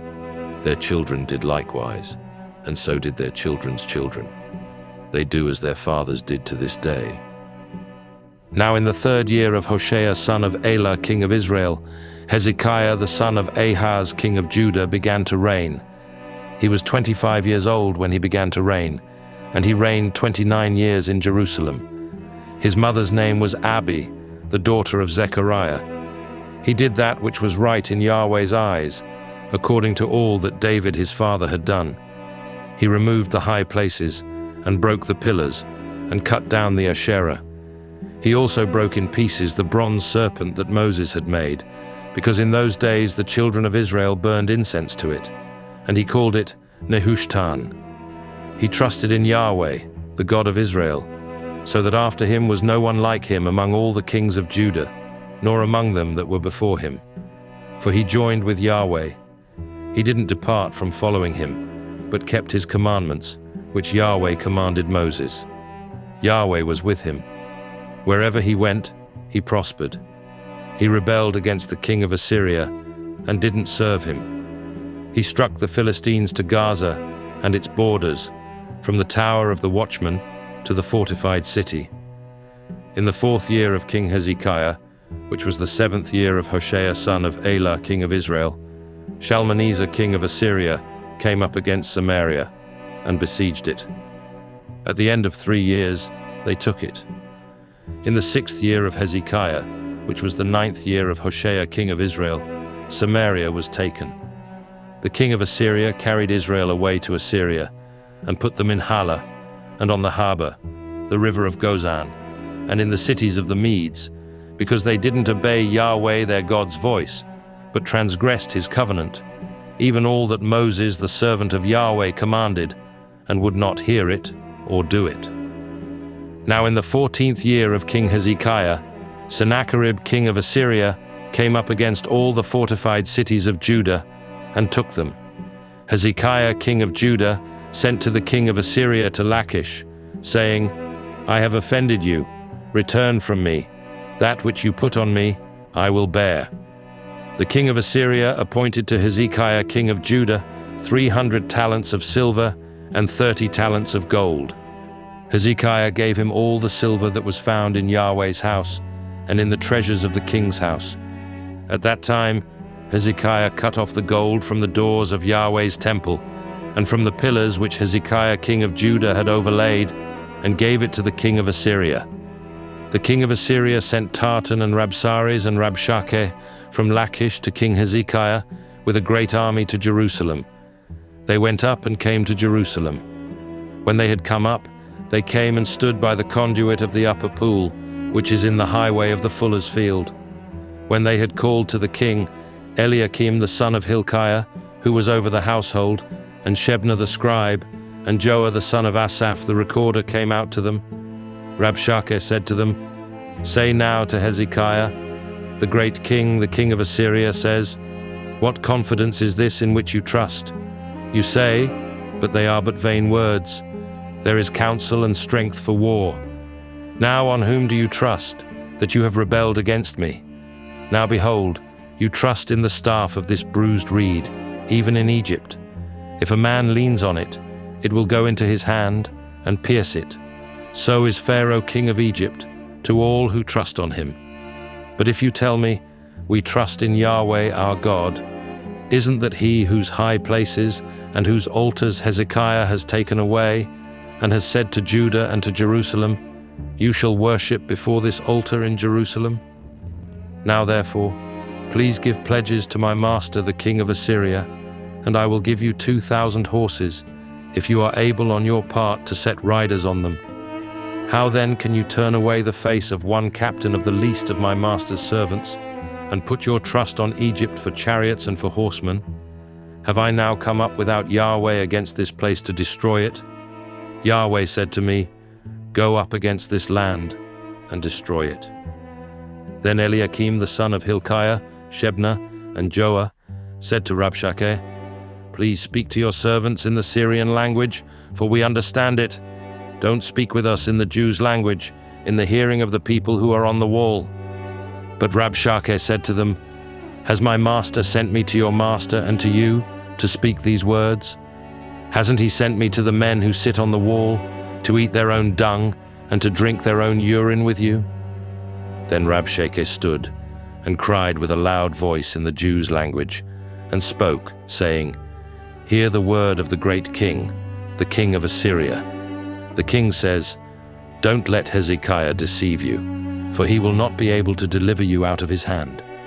Don't let Hezekiah make you trust in Yahweh, saying, Yahweh will surely deliver us, and this city shall not be given into the hand of the king of Assyria.'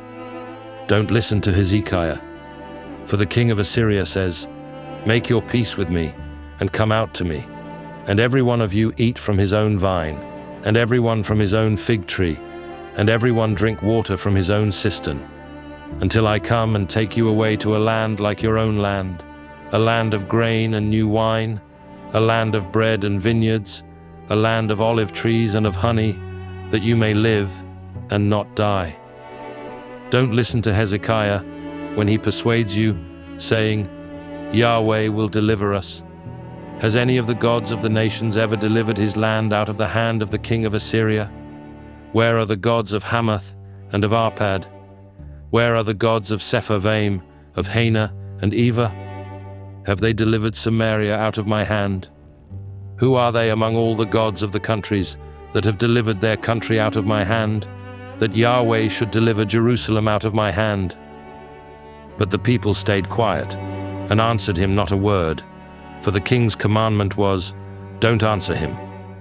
Then Eliakim the son of Hilkiah, who was over the household, came with Shebna the scribe and Joah the son of Asaph the recorder to Hezekiah with their clothes torn, and told him Rabshakeh's words. When King Hezekiah heard it, he tore his clothes, covered himself with sackcloth, and went into Yahweh's house. He sent Eliakim, who was over the household, Shebna the scribe, and the elders of the priests, covered with sackcloth, to Isaiah the prophet, the son of Amoz. They said to him, "Hezekiah says, 'Today is a day of trouble, of rebuke, and of rejection, for the children have come to the point of birth, and there is no strength to deliver them. It may be Yahweh, your God, will hear all the words of Rabshakeh, whom the king of Assyria, his master, has sent to defy the living God, and will rebuke the words which Yahweh, your God, has heard. Therefore, lift up your prayer for the remnant that is left.'" So the servants of King Hezekiah came to Isaiah. Isaiah said to them, "Tell your master this. Yahweh says, Don't be afraid of the words that you have heard, with which the servants of the king of Assyria have blasphemed me. Behold, I will put a spirit in him, and he will hear news, and will return to his own land. I will cause him to fall by the sword in his own land." So Rabshakeh returned and found the king of Assyria warring against Libnah, for he had heard that he had departed from Lachish. When he heard it said of Tirhakah, king of Ethiopia, "Behold, he has come out to fight against you," he sent messengers again to Hezekiah, saying, "Tell Hezekiah, king of Judah, this. Don't let your God in whom you trust deceive you, saying, 'Jerusalem will not be given into the hand of the king of Assyria.' Behold, you have heard what the kings of Assyria have done to all lands, by destroying them utterly. Will you be delivered? Have the gods of the nations delivered them, which my fathers have destroyed, Gozan, Haran, Rezeph, and the children of Eden, who were in Telassar? Where is the king of Hamath, the king of Arpad, and the king of the city of Sepharvaim, of Hena and Eva?"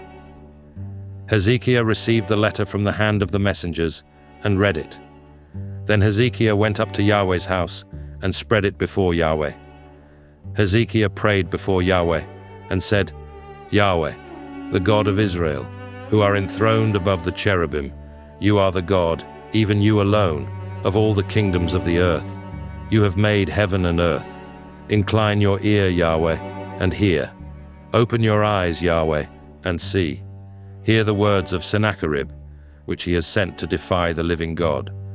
Truly, Yahweh, the kings of Assyria, have laid waste the nations and their lands, and have cast their gods into the fire. For they were no gods, but the work of men's hands, wood and stone. Therefore they have destroyed them.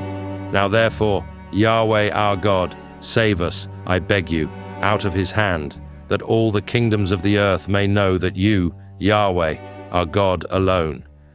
Then Isaiah the son of Amoz sent to Hezekiah, saying, "Yahweh, the God of Israel, says, You have prayed to me against Sennacherib king of Assyria, and I have heard you. This is the word that Yahweh has spoken concerning him. The virgin daughter of Zion has despised you and ridiculed you. The daughter of Jerusalem has shaken her head at you. Whom have you defied and blasphemed? Against whom have you exalted your voice and lifted up your eyes on high? Against the Holy One of Israel.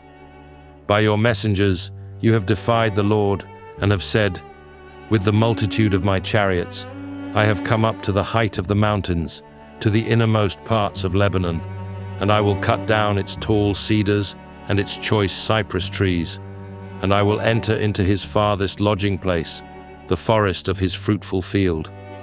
I have dug and drunk strange waters, and I will dry up all the rivers of Egypt with the sole of my feet. Haven't you heard how I have done it long ago and formed it of ancient times? Now I have brought it to pass, that it should be yours to lay waste fortified cities into ruinous heaps. Therefore their inhabitants had little power. They were dismayed and confounded. They were like the grass of the field, and like the green herb, like the grass on the housetops, and like grain blasted before it has grown up. But I know you're sitting down, you're going out, you're coming in, and you're raging against me.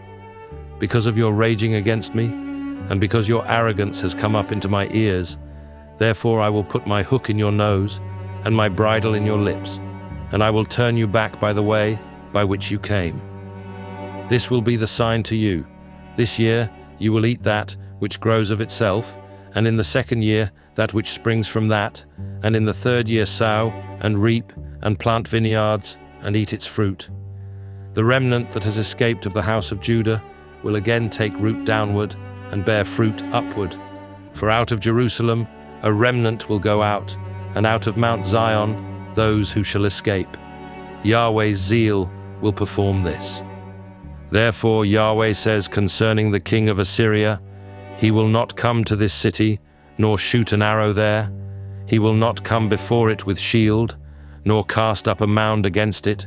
He will return the same way that he came, and he will not come to this city, says Yahweh.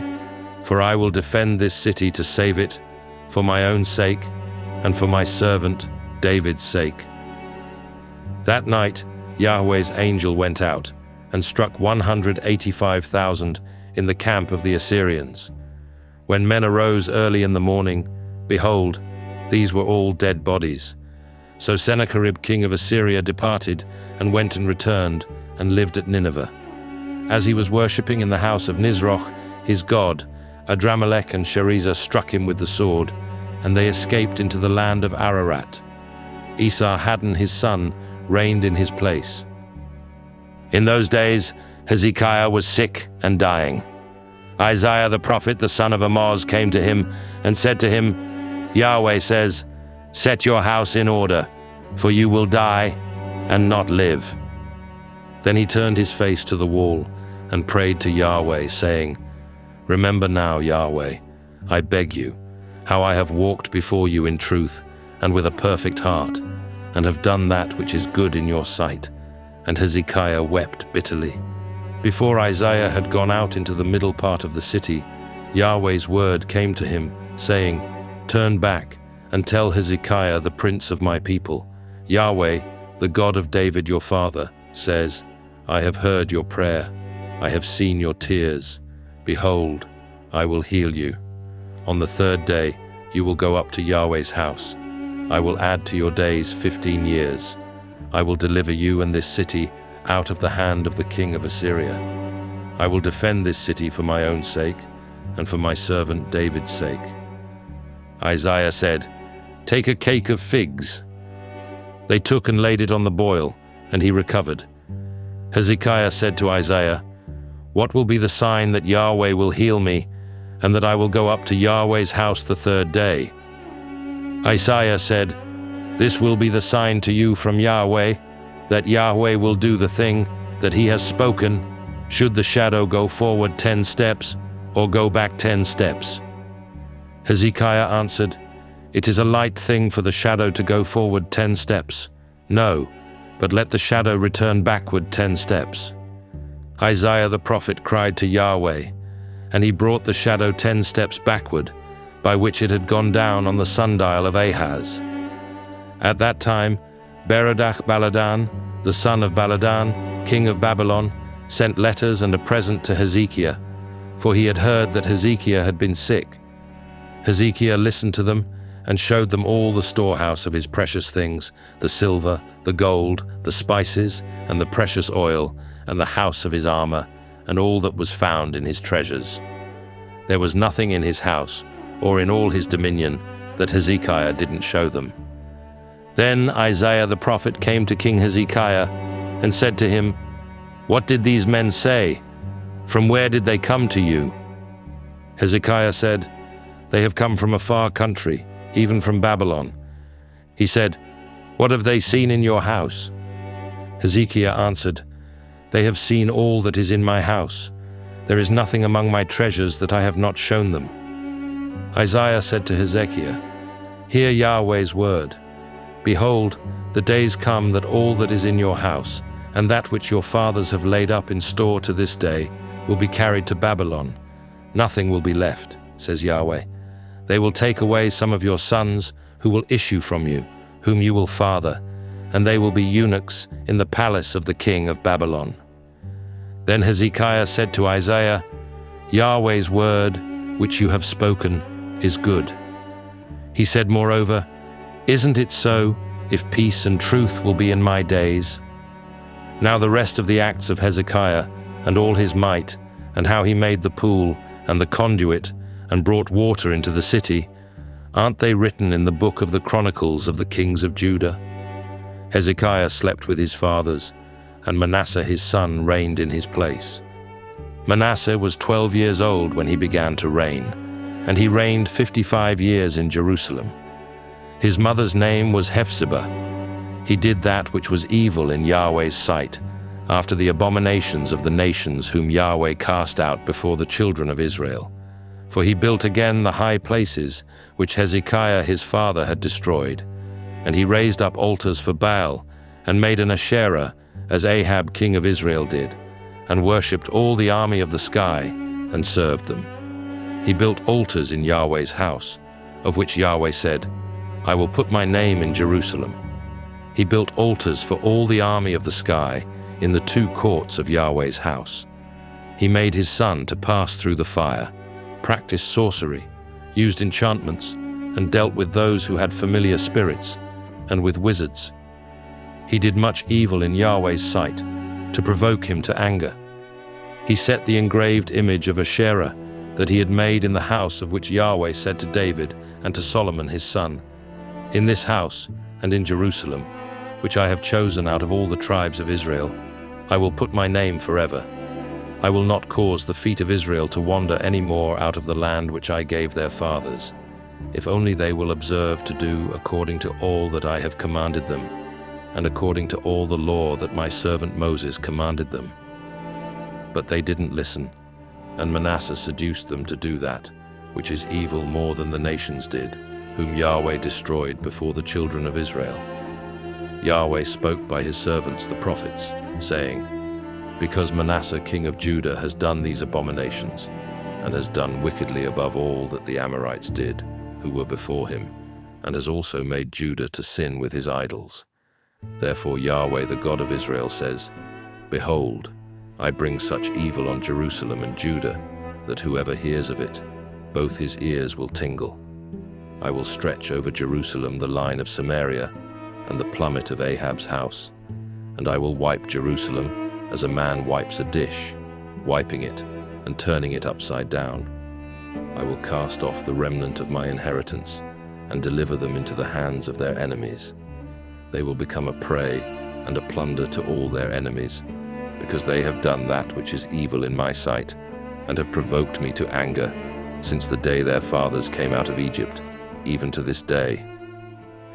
Moreover, Manasseh shed innocent blood very much, until he had filled Jerusalem from one end to another, in addition to his sin with which he made Judah to sin, in doing that which was evil in Yahweh's sight. Now the rest of the acts of Manasseh, and all that he did, and his sin that he sinned, aren't they written in the book of the Chronicles of the kings of Judah? Manasseh slept with his fathers, and was buried in the garden of his own house, in the garden of Uzzah, and Amon his son reigned in his place. Amon was 22 years old when he began to reign, and he reigned 2 years in Jerusalem. His mother's name was Meshullemeth, the daughter of Haruz of Jotbah. He did that which was evil in Yahweh's sight, as Manasseh his father did. He walked in all the ways that his father walked in, and served the idols that his father served, and worshipped them. And he abandoned Yahweh, the God of his fathers, and didn't walk in the way of Yahweh. The servants of Amon conspired against him, and put the king to death in his own house. But the people of the land killed all those who had conspired against King Amon. And the people of the land made Josiah his son king in his place. Now the rest of the acts of Amon which he did, aren't they written in the book of the Chronicles of the kings of Judah? He was buried in his tomb in the garden of Uzzah, and Josiah his son reigned in his place. Josiah was 8 years old when he began to reign, and he reigned 31 years in Jerusalem. His mother's name was Jedidah, the daughter of Adiah of Bozkath. He did that which was right in Yahweh's eyes, and walked in all the way of David his father, and didn't turn away to the right hand or to the left. In the 18th year of King Josiah, the king sent Shaphan, the son of Azaliah, the son of Meshullam, the scribe, to Yahweh's house, saying, "Go up to Hilkiah the high priest, that he may count the money which is brought into Yahweh's house, which the keepers of the threshold have gathered of the people. Let them deliver it into the hand of the workmen who have the oversight of Yahweh's house, and let them give it to the workmen who are in Yahweh's house, to repair the damage to the house, to the carpenters, and to the builders, and to the masons, and for buying timber and cut stone to repair the house. However, no accounting shall be made with them of the money delivered into their hand, for they deal faithfully." Hilkiah the high priest said to Shaphan the scribe, "I have found the book of the law in Yahweh's house." Hilkiah delivered the book to Shaphan, and he read it. Shaphan the scribe came to the king, and brought the king word again, and said, "Your servants have emptied out the money that was found in the house, and have delivered it into the hands of the workmen who have the oversight of Yahweh's house."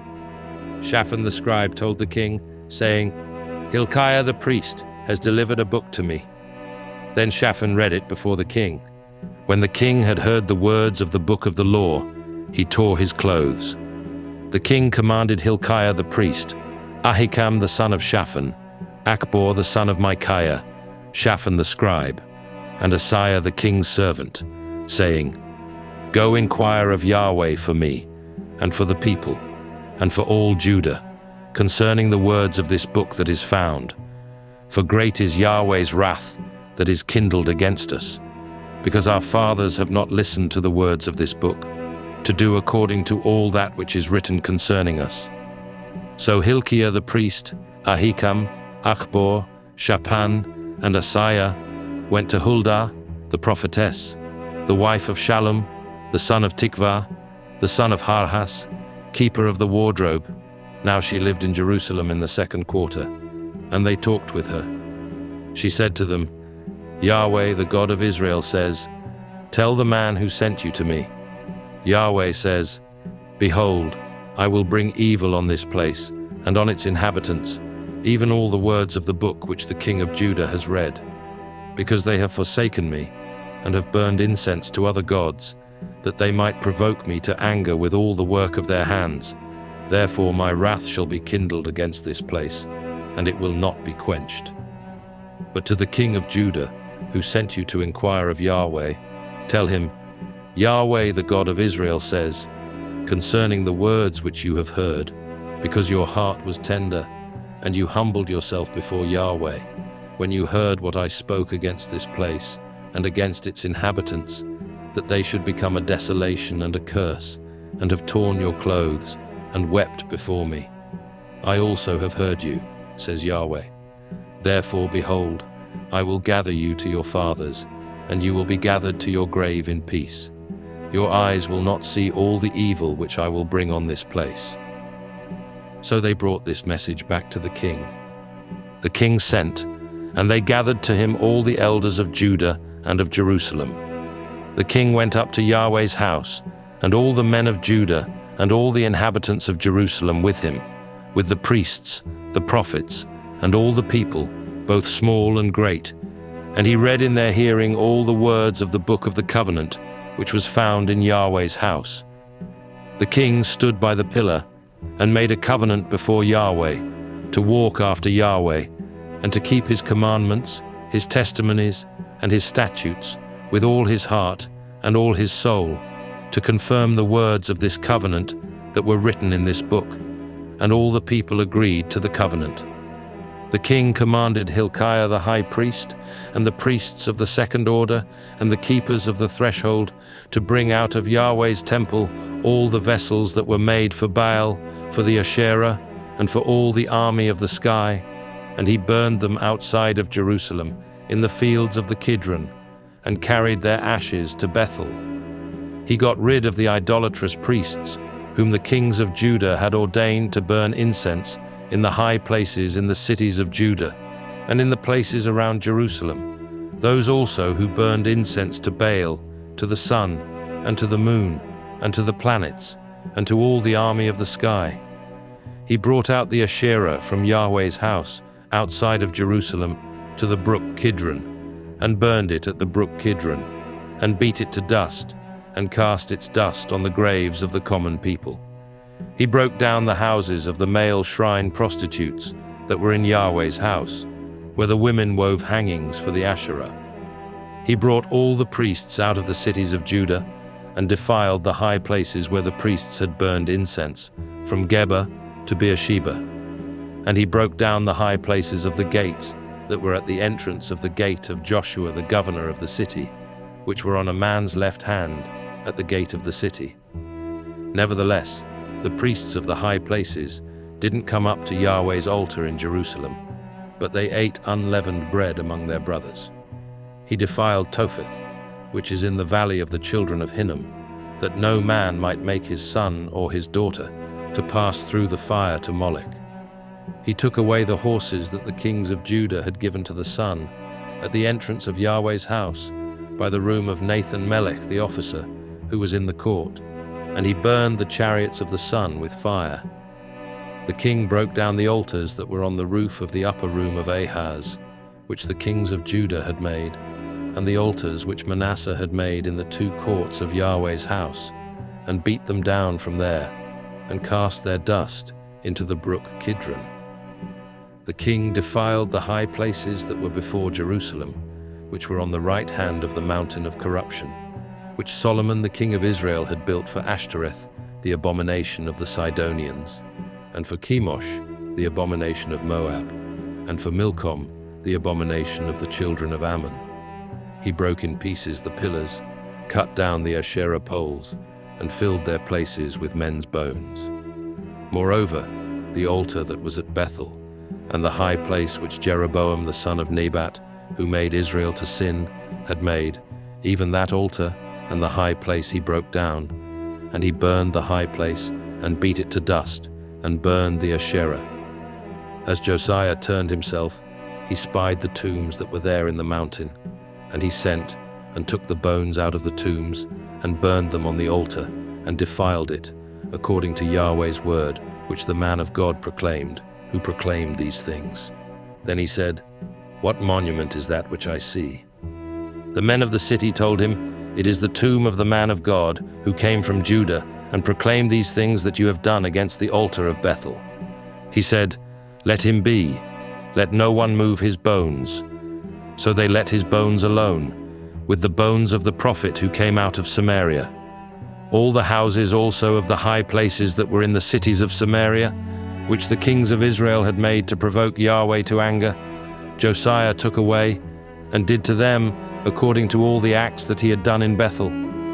He killed all the priests of the high places that were there on the altars, and burned men's bones on them, and he returned to Jerusalem.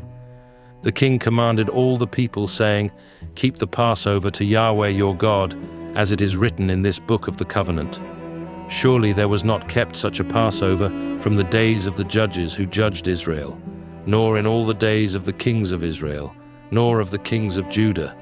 But in the 18th year of King Josiah, this Passover was kept to Yahweh in Jerusalem.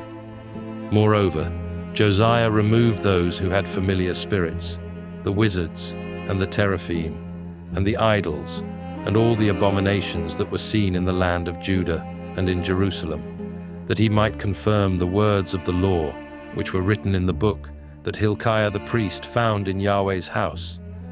There was no king like him before him, who turned to Yahweh with all his heart, and with all his soul, and with all his might, according to all the law of Moses, and there was none like him who arose after him.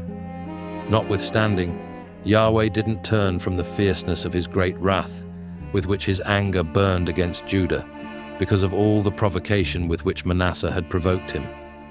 Yahweh said, "I will also remove Judah out of my sight, as I have removed Israel, and I will cast off this city which I have chosen, even Jerusalem, and the house of which I said, 'My name shall be there.'" Now the rest of the acts of Josiah, and all that he did, aren't they written in the book of the Chronicles of the kings of Judah? In his days, Pharaoh Necho, king of Egypt, went up against the king of Assyria to the river Euphrates, and King Josiah went against him, and Pharaoh Necho killed him at Megiddo when he had seen him. His servants carried him in a chariot dead from Megiddo, and brought him to Jerusalem, and buried him in his own tomb. The people of the land took Jehoahaz the son of Josiah, and anointed him, and made him king in his father's place. Jehoahaz was 23 years old when he began to reign, and he reigned 3 months in Jerusalem. His mother's name was Hamutal, the daughter of Jeremiah of Libnah. He did that which was evil in Yahweh's sight, according to all that his fathers had done. Pharaoh Necho put him in bonds at Riblah in the land of Hamath, that he might not reign in Jerusalem, and put the land to a tribute of 100 talents of silver and a talent of gold. Pharaoh Necho made Eliakim the son of Josiah king in the place of Josiah his father, and changed his name to Jehoiakim. But he took Jehoahaz away, and he came to Egypt and died there. Jehoiakim gave the silver and the gold to Pharaoh, but he taxed the land to give the money according to the commandment of Pharaoh. He exacted the silver and the gold of the people of the land, from everyone according to his assessment, to give it to Pharaoh Necho. Jehoiakim was 25 years old when he began to reign, and he reigned 11 years in Jerusalem. His mother's name was Zebidah, the daughter of Pedaiah of Rumah.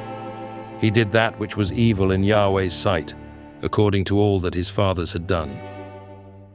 In his days, Nebuchadnezzar king of Babylon came up, and Jehoiakim became his servant 3 years. Then he turned and rebelled against him.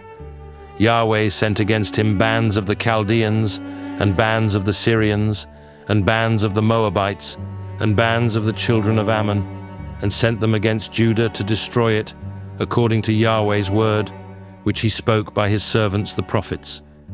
Surely at the commandment of Yahweh this came on Judah, to remove them out of his sight, for the sins of Manasseh, according to all that he did, and also for the innocent blood that he shed, for he filled Jerusalem with innocent blood, and Yahweh would not pardon. Now the rest of the acts of Jehoiakim, and all that he did, aren't they written in the book of the Chronicles of the kings of Judah? So Jehoiakim slept with his fathers, and Jehoiakim his son reigned in his place. The king of Egypt didn't come out of his land anymore, for the king of Babylon had taken, from the brook of Egypt to the river Euphrates, all that belonged to the king of Egypt. Jehoiakim was 18 years old when he began to reign, and he reigned in Jerusalem 3 months. His mother's name was Nehushta, the daughter of Elnathan of Jerusalem. He did that which was evil in Yahweh's sight, according to all that his father had done. At that time, the servants of Nebuchadnezzar, king of Babylon, came up to Jerusalem, and the city was besieged. Nebuchadnezzar, king of Babylon, came to the city while his servants were besieging it, and Jehoiakim, the king of Judah, went out to the king of Babylon, he and his mother and his servants and his princes and his officers, and the king of Babylon captured him in the 8th year of his reign. He carried out from there all the treasures of Yahweh's house and the treasures of the king's house, and cut in pieces all the vessels of gold, which Solomon king of Israel had made in Yahweh's temple, as Yahweh had said. He carried away all Jerusalem, and all the princes, and all the mighty men of valor, even 10,000 captives, and all the craftsmen and the smiths. No one remained, except the poorest people of the land. He carried away Jehoiakim to Babylon, with the king's mother, the king's wives, his officers, and the chief men of the land. He carried them into captivity from Jerusalem to Babylon, all the men of might, even 7,000, and the craftsmen and the smiths 1,000, all of them strong and fit for war. Even them the king of Babylon brought captive to Babylon. The king of Babylon made Mattaniah, Jehoiakim's father's brother, king in his place, and changed his name to Zedekiah. Zedekiah was 21 years old when he began to reign, and he reigned 11 years in Jerusalem. His mother's name was Hamutal, the daughter of Jeremiah of Libnah. He did that which was evil in Yahweh's sight, according to all that Jehoiakim had done. For through the anger of Yahweh, this happened in Jerusalem and Judah, until he had cast them out from his presence. Then Zedekiah rebelled against the king of Babylon. In the 9th year of his reign, in the 10th month, in the 10th day of the month, Nebuchadnezzar king of Babylon came, he and all his army, against Jerusalem, and encamped against it, and they built forts against it around it. So the city was besieged until the 11th year of King Zedekiah. On the 9th day of the 4th month, the famine was severe in the city, so that there was no bread for the people of the land. Then a breach was made in the city, and all the men of war fled by night by the way of the gate between the two walls, which was by the king's garden. Now the Chaldeans were against the city around it, and the king went by the way of the Arabah. But the Chaldean army pursued the king, and overtook him in the plains of Jericho, and all his army was scattered from him. Then they captured the king, and carried him up to the king of Babylon to Riblah, and they passed judgment on him. They killed Zedekiah's sons before his eyes, then put out Zedekiah's eyes, bound him in fetters, and carried him to Babylon. Now in the 5th month, on the 7th day of the month, which was the 19th year of King Nebuchadnezzar, king of Babylon, Nebuzaradan, the captain of the guard, a servant of the king of Babylon, came to Jerusalem. He burned Yahweh's house, the king's house, and all the houses of Jerusalem, even every great house, he burned with fire. All the army of the Chaldeans, who were with the captain of the guard, broke down the walls around Jerusalem. Nebuzaradan, the captain of the guard, carried away captive the residue of the people who were left in the city, and those who fell away, who fell to the king of Babylon, and the residue of the multitude. But the captain of the guard left some of the poorest of the land to work the vineyards and fields. The Chaldeans broke up the pillars of bronze that were in Yahweh's house, and the bases, and the bronze sea that were in Yahweh's house, and carried the bronze pieces to Babylon. They took away the pots, the shovels, the snuffers, the spoons, and all the vessels of bronze with which they ministered. The captain of the guard took away the fire pans, the basins, that which was of gold, in gold, and that which was of silver, in silver. The 2 pillars, the 1 sea, and the bases, which Solomon had made for Yahweh's house, the bronze of all these vessels was not weighed. The height of the 1 pillar was 18 cubits, and a capital of bronze was on it. The height of the capital was 3 cubits, with network and pomegranates on the capital around it, all of bronze. And the 2nd pillar, with its network, was like these. The captain of the guard took Sariah the chief priest, Zephaniah the 2nd priest, and the 3 keepers of the threshold, and out of the city he took an officer who was set over the men of war, and 5 men of those who saw the king's face, who were found in the city, and the scribe, the captain of the army, who mustered the people of the land, and 60 men of the people of the land, who were found in the city. Nebuzaradan, the captain of the guard, took them, and brought them to the king of Babylon to Riblah. The king of Babylon attacked them, and put them to death at Riblah in the land of Hamath. So Judah was carried away captive out of his land.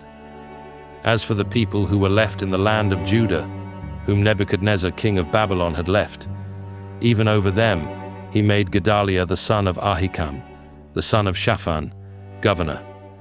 Now when all the captains of the forces, they and their men, heard that the king of Babylon had made Gedaliah governor, they came to Gedaliah to Mizpah, even Ishmael the son of Nethaniah, and Johanan the son of Kareah, and Seraiah the son of Tanhumeth the Netophathite, and Jaazaniah the son of the Maccathite, they and their men.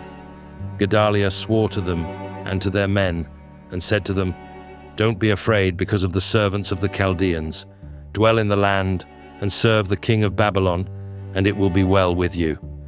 But in the 7th month, Ishmael the son of Nethaniah, the son of Elishama, of the royal offspring came, and 10 men with him, and struck Gedaliah, so that he died, with the Jews and the Chaldeans that were with him at Mizpah.